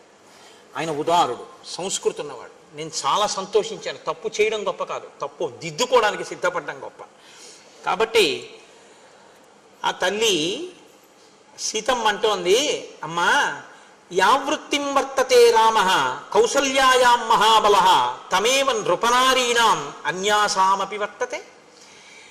నా భర్త ఎంత గొప్పవాడో తెలుసా అమ్మా? ఎప్పుడైనా దశరథ మహారాజు గారు తన భార్య అయినటువంటి కౌసల్య, సుమిత్ర, కైకేయిని ఎంత ప్రేమగా చూసుకుని ఈ పిల్లలు పుట్టడానికి వాళ్ళని క్షేత్రములుగా స్వీకరించాడో, ఆ కన్న తల్లి అయినటువంటి కౌసల్యాదేవి పట్ల ఎటువంటి ప్రేమ చూపిస్తాడో, ఆమెని క్షేత్రముగా రాముడు పుట్టాడు. కానీ తను పుట్టకపోయినా వారి కడుపుల యందు తండ్రి గారికి క్షేత్రములు కనుక, తండ్రి గారి భార్యలు కనుక, తండ్రి గారి భార్యలన్న కారణం చేత కౌసల్యని ఎలా గౌరవించాడో మిగిలిన రాణుల్ని కూడా నా భర్త అంత తల్లి రూపంగా గౌరవించాడమ్మా. అంత గొప్పవాడు నా భర్త. సగృదృష్టాస్వపి స్త్రీషు నృపేణ నృపవత్సగపు చూపులతో చూసి భార్యాస్థానంలో నుంచో పెట్టాడో వాళ్ళ యొక్క అందాల్ని మా రాముడు ఎప్పుడూ చూడలేదు. ఇంత అందగత్తె కాబట్టే మా నాన్నగారికి రాణి కాగలిగిందన్న మాట అనలేదు. ఈమె మా తల్లిగారు కాబట్టి నా చేత నమస్కారం అన్నాడు. ఇది రాముని యొక్క సౌశీల్యం. నాకు తల్లి అరణ్యానికి బయలుదేరేటప్పుడు మా అత్తగారు కౌసల్య చెప్పింది, ఆగచ్చత్యాంశ్చ విజనం వనమేవం భయావహం సమాహితం మే శ్రశ్వాచ హృదయే తద్ధృతం మహత్. నేను అరణ్యానికి వచ్చేటప్పుడు మా అత్తగారు భర్తతో ఎలా ప్రవర్తించాలని చెప్పిందో అవన్నీ నా మనసులో ఉన్నాయమ్మా. ఒక అత్తగారి పట్ల ఎంత గౌరవంతో కోడలు మాట్లాడాలో రామాయణం మనకి నేర్పుతుంది. అందుకే మీతో నేను మనవి చేసింది, ధర్మశాస్త్రాలు స్మృతులు వేదం ఇవాళ చదవగలవా అంటే పక్కన పెట్టండి, రామాయణ కావ్యం చదవండి. అన్నిటి సారాంశం అది, ఏదో ఒక బ్రహ్మణం మీకు నేర్పుతుంది. ప్రవర్తన ఎక్కడ ఎలా ఉండాలో మనకి నేర్పుతుంది. అత్తగారు చెప్తే సరిపోయిందా? ఆడపిల్ల, ఈడపిల్ల కాదు, ఇక్కడ పుట్టిన పిల్ల ఇంకో వంశాన్ని ఉద్ధరించడానికి ఎడుతుంది వాళ్ళ ఇంటికి. ఆ పిల్ల అక్కడ ఐశ్వర్యాన్ని వృద్ధి చేయడానికి, ఆ వంశాన్ని వృద్ధి చేయడానికి ఇక్కడ శిక్షణ ఇవ్వబడాలి. తల్లి ఏం చెప్పింది సీతమ్మకి మరి? ప్రాణిప్రదాన కాలేచ యత్ పురాత్వగ్ని సన్నిధౌ అనుశిష్టా జనన్యాస్మి వాక్యం తదపి మే ధృతం. అమ్మా, మా అమ్మ ఉందే, ఆవిడ అమ్మ అంటే ఆవిడ అయోనిజ, కానీ జనకుని జ్యేష్ఠపత్ని. మా అమ్మ నేను పుట్టింట్లో ఉన్నప్పుడు అత్తవారింట్లో ఎలా ఉండాలో నాకు నేర్పింది. అది ఎక్కడ వరకు నేర్పిందో తెలుసా అమ్మ? పెళ్లి చేస్తున్నప్పుడు, అగ్నిహోత్రం జరుగుతున్నప్పుడు కూడా నువ్వు నీ భర్తని అనుగమించాలి, అత్తమామల్ని గౌరవించాలి చెప్తూనే ఉంది. ఎక్కడి వరకు? పురాత్వగ్ని సన్నిధౌ, అగ్ని సన్నిధిలో కూడా. పాణిప్రదాన కాలేచ, నా చెయ్యి రాముడి చేతిలో పెడుతున్న సుముహూర్త సమయంలో కూడా మీ ఇద్దరూ కలిసి బతకాలి. అతన్ని అనుగమించు, అతని మనసు నీ మనసు ఒకటి కావాలి తప్ప ఎన్నడూ మీ ఇద్దరూ రెండుగా ఉండకూడదు, ఒకటిగా బతకండి అని 1కి 10 మాటలు మా అమ్మ నాకు నేర్పిందమ్మా. అటువంటి తల్లి దగ్గర శిక్షణ పొందానమ్మా నేను. తన కీర్తి ఎక్కడి నుంచి వచ్చిందో నేర్పుతోంది. పరోక్షంగా అనసూయమ్మ, సీతమ్మ ఈ జాతికి నేర్పుతున్నారు. ఒక ఆడపిల్ల అత్తవారింట్లో ఎలా బతకాలో నేర్పవలసిన బాధ్యత తల్లిదండ్రులది. అయిందానికి కాందానికి జోక్యం చేసుకుని ప్రతిదానికి అత్తవారింటి విషయాలు కనుక్కుని వాళ్ళ నుంచి ఆడపిల్లని వేరు చేసే ప్రయత్నం పుట్టింటి వారు చెయ్యకూడదు. అక్కడ అత్తిపోయేటట్టుగా తల్లిదండ్రులు నేర్పాలి. ఇది నాకు నా తల్లి నేర్పింది. ప్రాణిప్రదాన కాలేచ యత్పురాత్మగ్ని సన్నిధౌ అనుశిష్టా జనన్యాస్మి వాక్యం తదపి మే ధృతం. నన్ను బాగా మీరు అర్థం చేసుకోండి. నేను ఎవరిని తక్కువ చేయట్లేదు, ఎవరిని ఎక్కువ చేయట్లేదు. పురుషుడు ఎక్కువ కాడు, స్త్రీ తక్కువ కాదు. అసలు ఆ మాటకు వస్తే నా మొదటి నమస్కారం ఆడదానికి. ఎందుకంటే తల్లి జన్మ ఇచ్చింది కాబట్టి ఈ శరీరం ఉంది. నేను చెప్పడం ఏంటంటే శాస్త్రాలు చెప్పాయి, పురుషుడు నేల మీద పడి నమస్కారం చేయాలి, ఆడది అలా పడక్కర్లేదని చెప్పారు. ఎందుకు పడక్కర్లేదని అడిగారు. ఏ స్థానంలోంచి నువ్వు జన్మ పొందావో, ఏ 2 స్థానముల దగ్గర బతికుండడానికి పాలు తాగావో ఆ 2 గౌరవింపబడాలి, అవి నేలని తగలక్కర్లేదన్నారు. అందుకే ఆడది నేల మీద పడి నమస్కారం చేయదు. ఆడదానికి శాస్త్రాలు అంత పెద్దపీట వేసి గౌరవించేయి. నేను గౌరవించడం ఏంటి? శాస్త్రం నమ్మాను కాబట్టి నేను గౌరవిస్తున్నాను. కాబట్టి స్త్రీకి సనాతన ధర్మంలో, స్మృతిలో, శాస్త్రంలో వేసినంత పెద్దపీట బహుశా ఎక్కడా ఎవ్వరూ వేయరు. నీకు చేత కాకపోతే, నువ్వు పురాణం చదవకపోతే, నువ్వు కావ్యాలు చదవకపోతే నీకు ఇంకోలా కనపడచ్చు, నువ్వు చదివితే ఆ మాట నువ్వు అనలేదు. కాబట్టి సీతమ్మంది, అమ్మ నాకు నేర్పిందమ్మా మా అమ్మ. నవీకృతంతు తత్సర్వం వాక్తైస్తే ధర్మచారిణి పతి శుశ్రూషణాన్ నార్యా తపో నాణ్య విధీయతే. అమ్మ నాకు ఒక విషయం బాగా తెలుసు. ఏమిటో తెలుసా? అసలు ఆడది ప్రత్యేకంగా తపస్సు అనేటటువంటిది వేరే చెయ్యక్కర్లేదు. ఎందుకో తెలుసా? ఆయన గాయత్రి చేసుకోవాలి, సంధ్యావందనం చేసుకోవాలి. ఆయన సంధ్యావందనానికి స్నానం చేశాక నీళ్ళెట్టింది, అయిపోయింది ఆవిడ తపస్సు. ఆయన చేసిన గాయత్రిలో సగం ఈవిడికి వేసారు. ఆయన జపం చేసుకుని వచ్చి భోజనానికి కూర్చున్నాడు, ఆయనకి అన్నం వండి పెట్టింది, ఆయన చేసిన పూజలో సగం ఈవిడికి వేసేసారు. ఆయన ఓ దేవాలయం కట్టడానికి విరాళం ఇచ్చాడు, అందులో సగం ఆవిడికి వేసేశారు. అందుకే ధర్మపత్ని సమేతస్య అంటే చాలు పడిపోయింది, అనకపోయినా పడిపోతుంది. ఎందుకో తెలుసా అండి? అలా ఓ దేవాలయం కట్టడానికి విరాళం ఇవ్వడానికి కావలసిన రీతిలో ద్రవ్యాన్ని ఆర్జన చెయ్యడానికి, పురుషుడు తిరగడానికి కావలసిన బలాన్ని సంతరింపజేయడానికి వంట చేసి పెట్టింది ప్రేమతో. కాబట్టి సగం ఫలితం ఆవిడికి వేశారు. కాబట్టి అమ్మా, ఆడదానికి తపస్సు అంటే భర్తని సంతోషంగా ఉంచడమే. ఇది లోకంలో ఎందుకు చెప్పారో తెలుసా అండి? ఇంత గొప్ప మాట. భర్తకి శాంతి స్థానం భార్య, భార్యకి శాంతి స్థానం భర్త. బయట ఎన్ని ఇబ్బందులు కలగనివ్వండి, భార్య సంతోషంగా పలకరిస్తే ఆయన సంతోషిస్తాడు.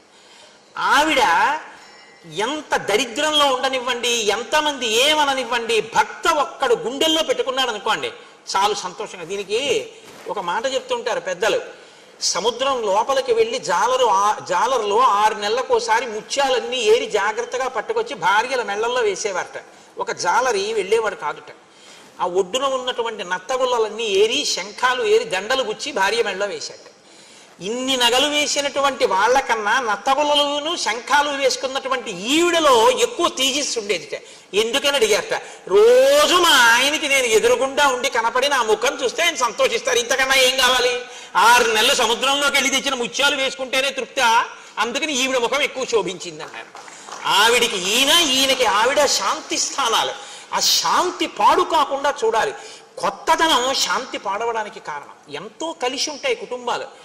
తెలిసి తెలియని తనంతో గబుక్కుని వచ్చి భార్య నేరం చెప్పింది అనుకోండి ఎవరి మీదో, ఏమిటండి మీ తమ్ముడు అలా మాట్లాడుతుంటాడు అస్తమానం, నా మనసు చిన్నబుచ్చుకుంటోంది అంటే అతనికి అప్పటి వరకు తమ్ముడితో కలిసి ఉన్నవాడికి తమ్ముడి మీద కోపం వస్తుంది. అందుకే సన్నికళ్ళు తొక్కించి మంత్రం చెప్తారు పెళ్లిలో. అమ్మ, ఈ రాయి తొక్కిన, గౌరవించిన, పచ్చడి చేసిన, పసుపు కొమ్మెట్టిన ఎంత స్థిరంగా ఉందో, నువ్వు అత్తవారి ఇంట కూడా కొంచెం ఓర్చుకుని ఆ స్థిరభావంతో ఉండు, లేకపోతే గడపలు చాలా అయిపోతాయమ్మా. ఈ ఐకమత్యత విచ్ఛిన్నం అయిపోతుంది. నువ్వు కొంచెం గట్టిగా నిలబడితే కుటుంబాలు కలిసి ఉంటాయి అని ఉదార బుద్ధితో వేదం నేర్పుతుంది. ఆడపిల్లకి ఎంత నేర్పుతుందో మగపిల్లవాడికి అంతా నేర్పుతుంది సుమండి. అన్నీ మాకేనా అనకండి, మళ్ళీ అన్నీ నేర్పుతుంది. ఇప్పుడు నేను వివాహ మంత్ర ప్రాశస్త్యము అన్న విషయం మీద మాట్లాడటం లేదు కాబట్టి నేను వాడి జోలికి ఎక్కువగా వెళ్ళటం లేదు. కాబట్టి అమ్మా, నాకు ఈ విషయం తెలుసు. ఇలా పతినదికి మించినటువంటి సావిత్రి, రోహిణి మొదలైనటువంటి వాళ్ళు దేవలోకాల్ని చేరుకున్నారు అన్న విషయం కూడా నాకు తెలుసు అని ఆ తల్లి అంది. అమ్మా, నేను చాలా సంతోషించానంటే అనసూయమ్మంది, కింతే కరవాణి బ్రవీహిమే, నీకు ఒక వరం ఇద్దాం అనుకుంటున్నాను, ఏం వరం కావాలో కోరుకో, నీ మాటలకి సంతోషించాను సీతమ్మ అంది.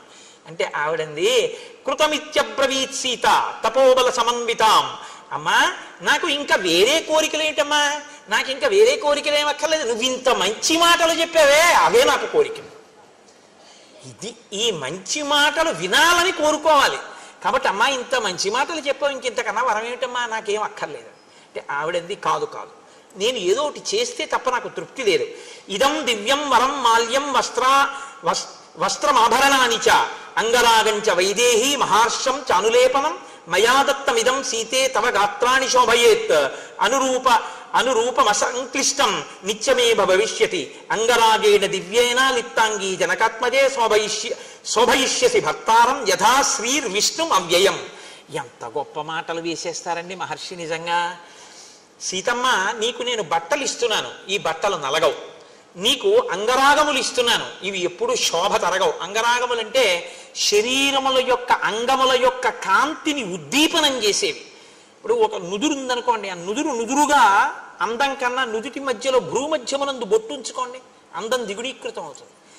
ఎక్కడ ఏది పెట్టుకుంటే ఆ అంగములు శోభిస్తాయో దాన్ని అంగరాగం అంటారు. బొట్టు, చందనము ఇటువంటివి. అనులేపనము అంటే ఒంటికి రాసుకోవడం వల్ల శోభస్కరంగా ఉంటుంది. అంటే ఈ రోజుల్లో చెప్పాలంటే ఓ పౌడరు, ఫెయిర్ అండ్ లవ్లీ అనొచ్చేమో. కాబట్టి అంగరాగములు, అనులేపనములు ఇవి ఎప్పటికీ తరిగిపోయేవి కావు. ఓ గంట క్రితం రాసుకున్న పౌడర్ గంట పోయిన తర్వాత కుళ్ళు కంపు వస్తుంది. అలా కాదమ్మా, ఇవి రాసుకుంటే ఎప్పటికీ అలాగే ఉంటుంది సువాసన. అలా ఎలా ఉంటుంది? ఆవిడ తపశ్శక్తి అటువంటిది. కాబట్టి నేను ఇటువంటివి నీకు ఇస్తున్నాను, ఇవి నువ్వు ధరించి రాముడికి కనపడవు. భార్య అందానికి సంతోషించవలసినటువంటి అధికారం లోకంలో భర్తదొక్కడిదే. ఆమె యొక్క అదృష్టానికి సంతోషించగలిగినటువంటి సుసంపన్నమైన హృదయం బిడ్డలందరిది. అందుకే కదా మనకు అమ్మవారు 2 రూపాల్లో ఉంటుంది. శివకామ సుందరి, లలితా త్రిపుర సుందరి. శివకామ సుందరిగా ఉంటే శివుని మనసులో కామం కలిగించగలిగినటువంటి భార్య, ఆయనకొక్కరికే అందం. మనకో లలితా త్రిపుర సుందరి, లోకానికంతటికీ జగజ్జనని, మనకే అమ్మ, ఆయనకి భార్య అయిన అందగత్తె. ఇది ఈ హృదయం కనపడాలి. ఇప్పుడు ఎవరికి కనపడాలి? రామలక్ష్మణుల దగ్గరికి వెడితే రాముడు ఆవిడ్ని చూస్తే నీలతో ఇద మధ్యస్థ విద్యుల్లేకే భువాస్వర, లక్ష్మితో కూడిన నారాయణుడిగా కనపడాలి ఇప్పుడు ఆ ఆనందంతో. లక్ష్మణుడు, అమ్మ మా వదిన ఎంత అదృష్టాన్ని పొందిందో, మా వదినమ్మకి ఇంత అదృష్టం కలిగిందని వదిన పక్కన అమ్మ చేర్చి వదినమ్మ అని మా వదినమ్మ ఇవన్నీ రాసుకొని 10 కాలాలు 5వ తనంతో ఇలా ఉండాలని బిడ్డను కోరుకున్నట్టు సంతోషించాలి సీతారాముల్ని చూసి. లక్ష్మీనారాయణులు లక్ష్మణుడికి కనపడాలి. సీతమ్మని చూసి సంతోషించినటువంటి, ఆ శోభని చూసి సంతోషించినటువంటి హృదయపు పొంగు రాముడి ముఖంలో కనపడాలి. ఇవి అలా కనపడ్డాయిట వాళ్ళ దగ్గర. మనం ఎలా బతకాలో నేర్పుతారు. ఓ దంపతులు వస్తుంటే వాళ్ళిద్దరినీ చూసి అబ్బా లక్ష్మీనారాయణుల్లో ఉన్నారని నువ్వు అనగలగాలి. కాకి ముక్కుకి దొండపండు అన్న మాట దంపతుల మధ్య అనకూడదు, గుర్తుపెట్టుకోండి, ఎప్పుడు అనకూడదు. ఆవిడ చాలా బాగుంటుంది కానండి ఆయన బాగుండడనో, ఆయన చాలా బాగుంటారు కానండి ఆవిడ ఏం బాగుండదనో, అంత మహానుభావుడికి ఆవిడ భార్య ఏమిటండనో, ఆవిడికి ఈయన భర్త ఏమిటండనో ఎప్పుడు అనకూడదు. ఎప్పుడూ దంపతుల మధ్యలో ఏమనాలంటే వారు ఒకరికొకరు తగినవారనే అనాలి. అందుకే శంకర భగవత్పాదులు శివానంద లహరి చేస్తే పార్వతీదేవి గొప్ప పరమశివుడు గొప్ప అంటే కళాభ్యాం చూడాలంకృత చికళాభ్యాం నిజతపఫలాభ్యాం అంటారు. ఒకరికొకరు ఒకరి తపస్సుకొకరు ఫలమైన వారంటారు. రుక్మిణీ కళ్యాణం చేస్తే పోతన గారు తగునీ చక్రి విదర్భరాజతకున్ తథ్యంబు వైదర్భయుం తగునీ చక్రికి ఇంత మంచి తగునే దాంపత్యమి ఇద్దరిని తగులం కట్టిన బ్రహ్మ నెర్పరి కదా దర్పాహ తారాతి అయ్యి అంటారు. ఒకరికొకరు తగిన వారంటారు. పెద్దలైన వారు అలా మాట్లాడతారు. పెద్దరికం లేని చిన్న మనసులు లేకి మనసులు ఇంకోలా మాట్లాడతాయి. నీ మనసుని నువ్వు సుసంపన్నం చేసుకోవాలి. ఈ విషయాన్ని మనకి నేర్పుతుంది రామాయణం. కాబట్టి ఇప్పుడు సీతమ్మ తల్లి ఎంతో సంతోషంతో ఆ బట్టలు కట్టుకుని ఆ అంగరాగములు రాసుకుని ఆ అనసూయమ్మని సేవించింది. సేవించిన తరువాత అనసూయమ్మంది నీ కళ్యాణం గురించి నేను ఏదో విన్నాను, చాలా గొప్పగా చెప్తారు, ఏదో ఓసారి నీ కళ్యాణ ఘట్టం చెప్పండి. అప్పుడు చెప్తోంది కొన్ని రహస్యాలు. ఇవి బాలకాండలో మహర్షి చెప్పలేదు, ఇక్కడ చెప్తున్నారు. తస్య లాంగలహస్తస్య కర్షత క్షేత్రమండలం అహం కిలోత్థిత భిత్వా జగతీం నృపతేహే సుత. కొంతమంది ఏమంటారంటే ఏదో నాగటి చాలుకు దొరికింది, మందసంలో దొరికింది, పెట్టెలో దొరికింది అంటారు. సీతమ్మ అలా చెప్పలేదు. ఆవిడ ఏం చెప్పిందంటే మా తండ్రి గారు యజ్ఞం చేద్దామని భూమిని నాగలి చేత్తో పట్టుకుని దున్నుతూ విత్తనాల్ని చల్లుతున్నప్పుడు భూమి చీరుకున్న తర్వాత అందులోంచి నేను ఉద్ధిత పైకి ఇలా లేచాను. ఆవిడ భూమిలోంచి పైకి లేచింది. సమాం దృష్ట్వా నరపతి ముష్టి విక్షేప తత్పర పాంసు కుంఠిత సర్వాంగీం జనకో విస్మితో భవత్.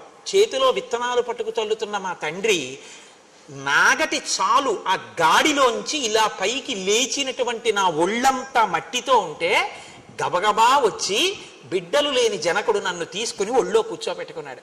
కూర్చోపెట్టుకుని మనసులో నన్ను కుమార్తెగా భావన చేశాడు. అనపత్యేన చ స్నేహాత్ అంకమారోప్య చ స్వయం మమేయం తనేయత్యుక్త్వా స్నేహోమగి నిపాతిత. నన్ను స్నేహంతో సంతోషంగా నన్ను కుమార్తెగా చూసి ఒళ్ళో కూర్చోపెట్టుకున్నాడు. కూర్చోపెట్టుకోగానే ఈమె ఆయన కుమార్తె ఏనా దొరికింది తప్ప అయోనిజ. అయోనిజ నరకాంత కాదు కదండి. సీతమ్మ నరకాంత కాదు, స్పష్టం. నరకాంత అయితే నరుడికి జన్మించాలి, నరుడికి జన్మించలేదుగా. అయోనిజ కాబట్టి నరకాంత మాత్రం కాదు. నరకాంత మాత్రం కాదు కాబట్టి యోని సంభవ కాదు కాబట్టి దేవతాకాంత. ఇప్పుడు ఈమె నాకు కూతురు అని నేను ఎలా చెప్పాలి సమాజంలో అంటే అశరీరవాణి పలికిందిట పైనుంచి. అంతరిక్షేచవాగుప్త అప్రతిమా మనుషీకిల ఏవమే తన్నరపతే ధర్మేణ తనయాతవా. ఈమె నరకాంత కాదు, ఈమె అయోనిజ. అయినా నీకే దొరకాలని నాగటి చాలు పెట్టి దున్నుతున్నప్పుడు భూమిని చీల్చుకుని భిత్వా అన్నారు. భూమిని చీల్చుకుని ఉద్ధిత పైకి లేచి నీకు కనపడి నీ ఒడి చేరింది కాబట్టి ఆమె నీకే దొరకాలని దొరికింది కాబట్టి ధర్మము వలన నీకే కుమార్తె. జనకునికి దొరికింది కాబట్టి జానకి అని నువ్వు పిలవచ్చు అన్నారు. అందుకునమ్మా నేను జనకుడికి కూతురుని అయ్యాను తప్ప ధర్మంలో నేను వీరికి కూతురునని చెప్పడం కుదరదు అంటే అన్యాపదేశంగా చెప్పేసింది. అసలు నేను నరకాంతన కాను, నేనే శ్రీ మహాలక్ష్మిని. తత ప్రహృష్టో ధర్మాత్మా పితామే మిథిలాధిప అవాప్తో విపులాం బుద్ధిం మామవాప్య నరాధిప. మా నాన్నగారు చాలా సంతోషంగా నన్ను తీసుకెళ్లి పెంచి పెద్ద చేశారు. మా అమ్మగారు కూడా సంతోషించారు. కానీ మా నాన్నగారు ఎక్కడ బెంగ పెట్టుకున్నారో తెలుసా అమ్మ? అయోనిజాం హిమాం జ్ఞాత్వా నాధ్యగచ్చద్విచింతయన్ సదృశం చానురూపంచ మహీపాలపతిం మమ. అయోనిజ అయినటువంటి ఈ పిల్లకి నేను భర్తను ఎక్కడి నుంచి తీసుకురావాలి, ఎవరికిచ్చి పెళ్లి చేయాలి, ఎలా తెలుస్తుంది అని మా నాన్నగారు బెంగ పెట్టుకున్నారు. అందుకని శివధనస్సును అక్కడ పెట్టించాడమ్మా. ఎవడు శివధనస్సు ఎత్తాడో వాడే శివుడు. శివుడు విష్ణు సహస్రనామంలో విష్ణువుకి శివ అని నామం లేదు. శివుడు అంటే మంగళకరుడు. మంగళకరుడు అంటే ఎవరు? మంగళములకు మంగళం ఏమిటంటే శివ అంటే బతికుండడమే శివ.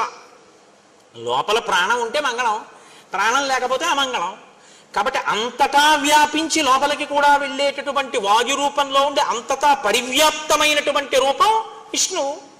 అంతటా ఉన్నది ఆత్మ, ఆత్మగా ఉన్నది శివుడు, శివుడు విష్ణువు అభేదం. కాబట్టి శివ ధనస్సు ఎవరెక్కు పెడతారో వాడే ఈ సీతమ్మని భరించగలిగిన భర్త.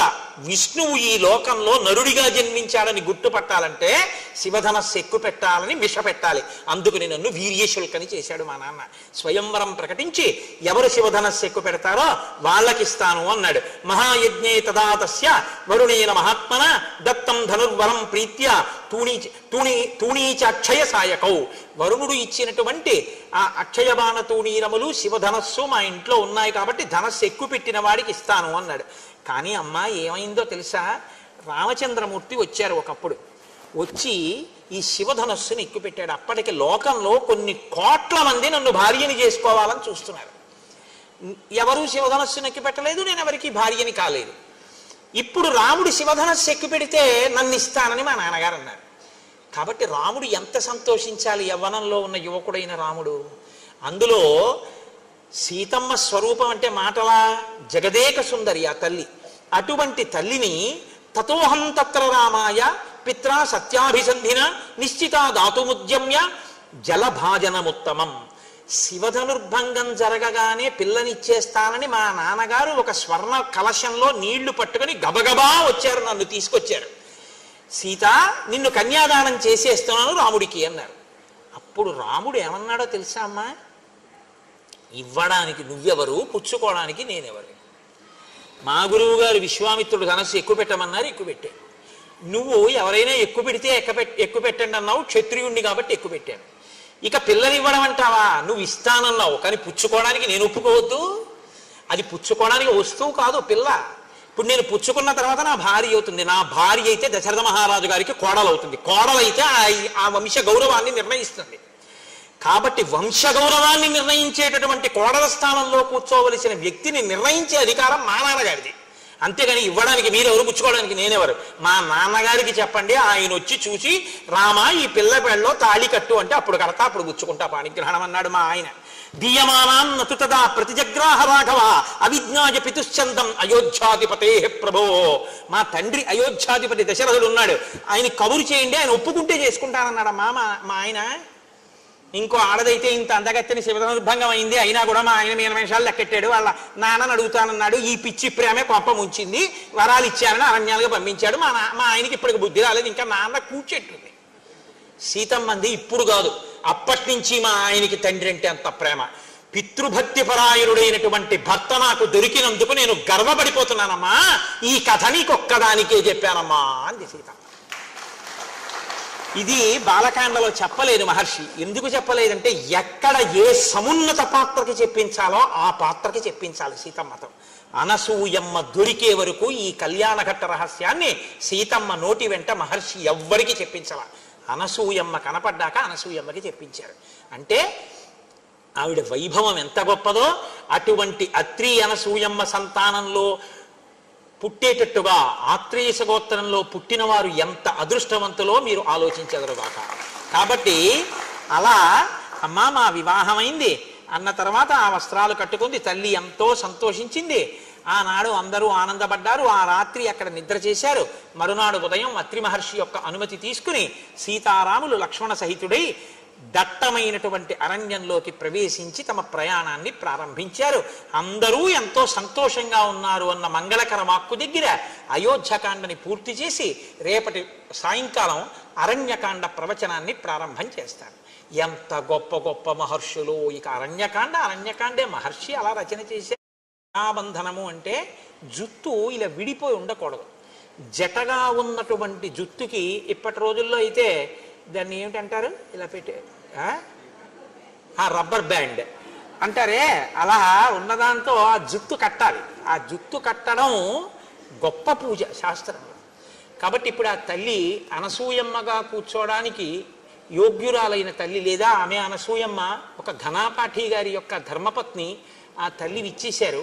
ఆవిడ్ని తీసుకొచ్చి చక్కగా ఆ పూజ చేయిస్తారు. ఆవిడికి అంగరాగములు రాస్తారు, అంటే ఆవిడికి కూడా పౌడరు మొదలైనవి రాస్తారు. చక్కగా బొట్టు ఉంచుతారు, కాటుకు ఉంచుతారు. ప్రత్యక్ష నివేదన మంత్రంతో ఆవిడ చేతిలో పళ్ళు పెడతారు, ఆవిడ తింటారు. ఆవిడికి తాంబూలం ఇస్తారు. తాంబూలం చాలా గొప్ప సూచన ఐదోతనానికి.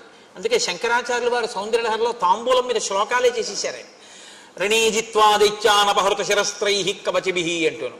అందుకని ఆ తాంబూలం వేసుకుంటారు, ఆ జటాబంధనం పెడతారు, పువ్వులు పెడతారు, ఆవిడ కాళ్ళు కడుగుతారు, కాళ్ళు తుడుస్తారు. తర్వాత చక్కగా ఆవిడికి ఆ పాదములకు పారాణి పెడతారు. అప్పుడు ఆవిడికి పూజ చేస్తారు. అవన్నీ మీ అందరూ చూసి ఆనాడు సీతమ్మ ఎంతటి అనుగ్రహాన్ని పొందిందో మీ అందరూ కూడా అటువంటి అనుగ్రహాన్ని పొందండి. మనకి శాస్త్రంలో నియమం ఏమిటో తెలుసా అండి?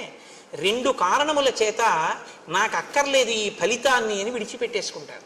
నాకు అక్కర్లేదండి ఇది చూసిన ఫలితం, దీన్ని నేను అంత చూడవలసిన విషయంగా భావించట్లేదు, ఆవిడంత పూజనీయురాలు కాదు, అనసూయమ్మని పూజించాలా, మేము అవమానిస్తాం అనాలంటే 2 పద్ధతులు చెప్తారు. ఒకటి, భక్తి ఉన్నా పూజ జరుగుతున్నప్పుడు పక్క వాళ్ళతో మాట్లాడితే మీరు ఎంత పుణ్యాన్ని చూసి పొందారో అది పక్క వాళ్ళకి వెళ్ళిపోతుంది. నేను ధర్మశాస్త్రం చెప్తున్నాను, అందుకే పూజలో మాట్లాడరు, కారణం అదే, పక్క వాళ్ళకి వెళ్ళిపోతుంది. 2, అటువంటి గొప్ప పూజ జరుగుతున్నప్పుడు నిలబడి ఉంటే అవమానించినట్టు లెక్క. అందుకే సభలో నిలబడరు. మీరు చూడండి, ప్రభువు సభ తీర్చి ఉంటే ఎక్కడ ఉచితమైన ఆసనములను అలంకరించిరి అంటారు. ఇక్కడ కూర్చోవడమా ఇక్కడ కూర్చోకపోవడమా అని ఉండదు, కూర్చుండిపోతారు తప్ప నిలబడి ఉండకూడదు. ఇది విన్నాక కూడా నిలబడితే దాని అర్థం ఏమిటనుకోవాలి నేను? అంటే అనసూయమ్మ పూజ పట్ల మాకు ఆ గౌరవం లేదయా, నువ్వు చెప్తున్నావు కానీ అని వారు అంటున్నారని నేను గుర్తించవలసి ఉంటుంది. అలాంటి వారు ఈ సభలో ఉన్నారని నేను అనుకోవట్లేదు. కాబట్టి చోటు లేకపోతే వాళ్ళు ముందుకొచ్చి కూర్చోవడానికి అవకాశం ఇచ్చినాం. ఒకవేళ అక్కడ చోటు లేకపోతే మీరు యథేచ్ఛగా ముందుకొచ్చి కూర్చోవచ్చు నిలబడిన వారు, తప్ప ఎవరు నిలబడి మాత్రం ఉండకూడదు.